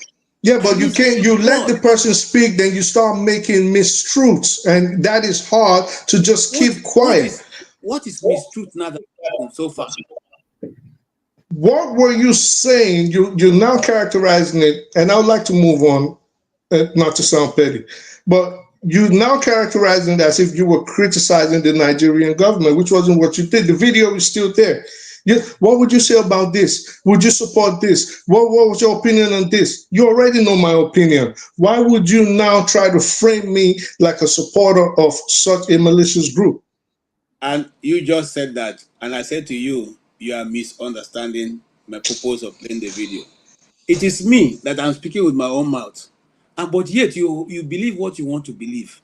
I don't understand it. Now, but okay, let me leave it at that. That's your opinion. Thank you. Let us move on. Jefferson, what is your own conclusion? Oh, can you guys hear me? Yes, very clear. Oh, okay, good. You know, unfortunately, I didn't start from the beginning, but I wish I did. But it was a packed presentation. At the end of the day, why we are having all these conversations is to chart a path forward, to make our voices heard. Whether we like it or not, Nigerians, it will shock you that there are some Nigerians behind the scene that are trying to push for electoral reforms on the ground, also trying to push for other things, even in the whole chaotic system. I mean, we are being hopeful and praying, and of course, also holding on to the electoral circle, that if we enter the next one or maybe the next two, we'll get a more saner presidency that has a direction that can able to chart the country forward. Because basically, we will not lie to you, people are tired. We're tired of all this mess that's going on. You know, I also, my own major submission is this: we should not see. I don't have to say this, but what is back home in our, they say it that they say what is wrong, what is right is right. Let me just put it that way. You cannot, you understand? So when you see injustice, they say injustice to one is injustice to others. If someone from Southeast seeing carnage happening in the North should be concerned about what is going on, and someone in the North will also be concerned. And by the grace of God, we're actually getting there now. People are actually waking up gradually. Also reviewing what the kind of mindsets they are having in terms of belief systems or whatever. You know, because most times it comes to a point in a man's life where as you advance in your, as you are advancing, you need to do some review about what you hold on there to. Because at the end of the day, whether we like it or not, it's blood that is flowing in our veins. There's blood that's flowing in our veins. It's only a sin, it's only someone that is in sin that will see all this madness. Of course, in our courts, the insecurity, no infrastructure, and we always do as if it doesn't concern them and speak on two sides of their mouth. Or we see things that is wrong, evil committed, people killing each other, and they will look the other way. Let me say this and wrap up real quick. For instance, in my own perception, nobody likes what is happening in the Middle East. But again, if you check again, you still find that one or two is not adding up. Because unfortunately, among the two sides of the divide, I mean, the people are unstable. They are mentally unstable. You know, religion, where you are from, racism, these are big issues. Very big issues. So thank you. I just want to conclude to say that we need to have a mental check to make sure that whatever we are standing for is for the correct cause. And whatever is wrong is wrong. No matter how they want to twist it, Nigerian government has, the judiciary and the security apparatus has failed Nigerians, both here and abroad, and they need to up to responsibilities. I rest my case. Thank you so much. And thank you. That does it. I'm going to do my closing remark when everybody is gone. But I want to thank you especially, to Niger One Brain Cell. You actually brought, a lot of, the other side into the argument, which makes it enriches it. We all can't have the same way of thinking. So thank you for being here, for your time and your treasure. Thank you, Mr. Ike. Always a pleasure. Thank you for being here all the time. Even though sometimes we don't give you so much time to talk, but you still come and you're still here. Thank you. We appreciate you. Mr. Oti, thank you. And at least those who want to learn will have learned on the part of the law, which is very important. And thank you for that rich, rich contribution. Also, Jefferson, thank you for also being able to speak, straight to the point and exactly how things should be done. I hear that the woman who is represent justice has her eye folded. and a scale on this hand and a sword on this other hand. That means she doesn't see, neither does she, so she only weighs justice on which part it falls. And I hear also that justice rule of law doesn't have any kororom, it doesn't have any bend. Onwe bending, onwe kororom. So it is straight, the way it's applied to A is the way it will be applied to B. So that means that there's nothing like, this is how it's done for this and this how. It doesn't have two different justice systems. So those who are perpetuating this evil will obviously reap the fruit. Because the truth of the matter and life that I see is this. If you continue to support injustice, in the near future, injustice will definitely not be far from the person. So I pray that those who see these things and read meanings to it, because we are talking about a man called Nnamdi Kanu, who on the time the people who took him to court, who have been detained him for 10 years, were asked, give us evidence of what he has been able to do with the equipment that you say he brought. You said, he has, when you found him, you found a laptop, a cell phone, and a transmitter radio. That's all you were able to find. That means that, in essence, charging him for terrorism, do you do terrorism without any equipment? With nothing? And then the terrorists are in your country. They are running helter-skelter everywhere and harassing the citizens. And people are not seeing those people. Okay, the ones that are shooting down your airplanes, they are not seeing them. The ones hijacking your people on the way to their farms, ransacking their villages and taking over those places, they are not terrorists. They are good citizens. So if that is what you want, it is okay. But it's not going to be okay for the international community. So we can lie to ourselves as much as we want.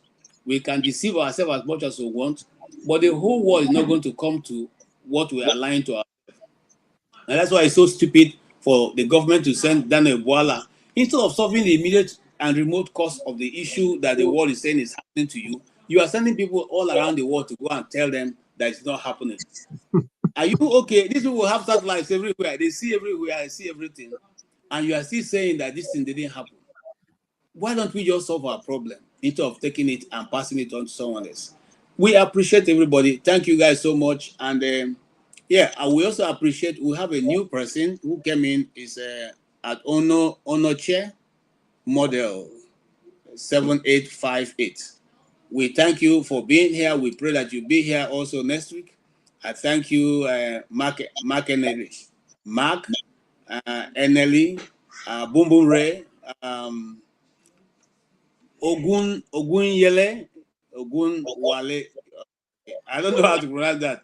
And every one of you have been on the keyboard. I see many of you. You guys, this program wouldn't have been anything good if you are not here. Those of you who support us, thank you. Those of you who criticize us, thank you also. The criticism helps us to sit up. So it's not a war. We're not here to war. We're just here to rub minds and be able to help ourselves. Maybe suggest something that will be better for our nation. That's what we are doing. Thank you, all of you, on behalf of everyone who has been part of the program. Please before you sign out, like the program and share it so that others also can get it. So that at the end of the day, the numbers are increasing and we be better for it. God bless all of you. And on this faithful note, we say, let our Senate President lead us out. 1,911,844,833 naira and 46. I'll take that again. 1,911,000,000 1,844,000,000,000 1,000,000,000,000. This money is too much for me.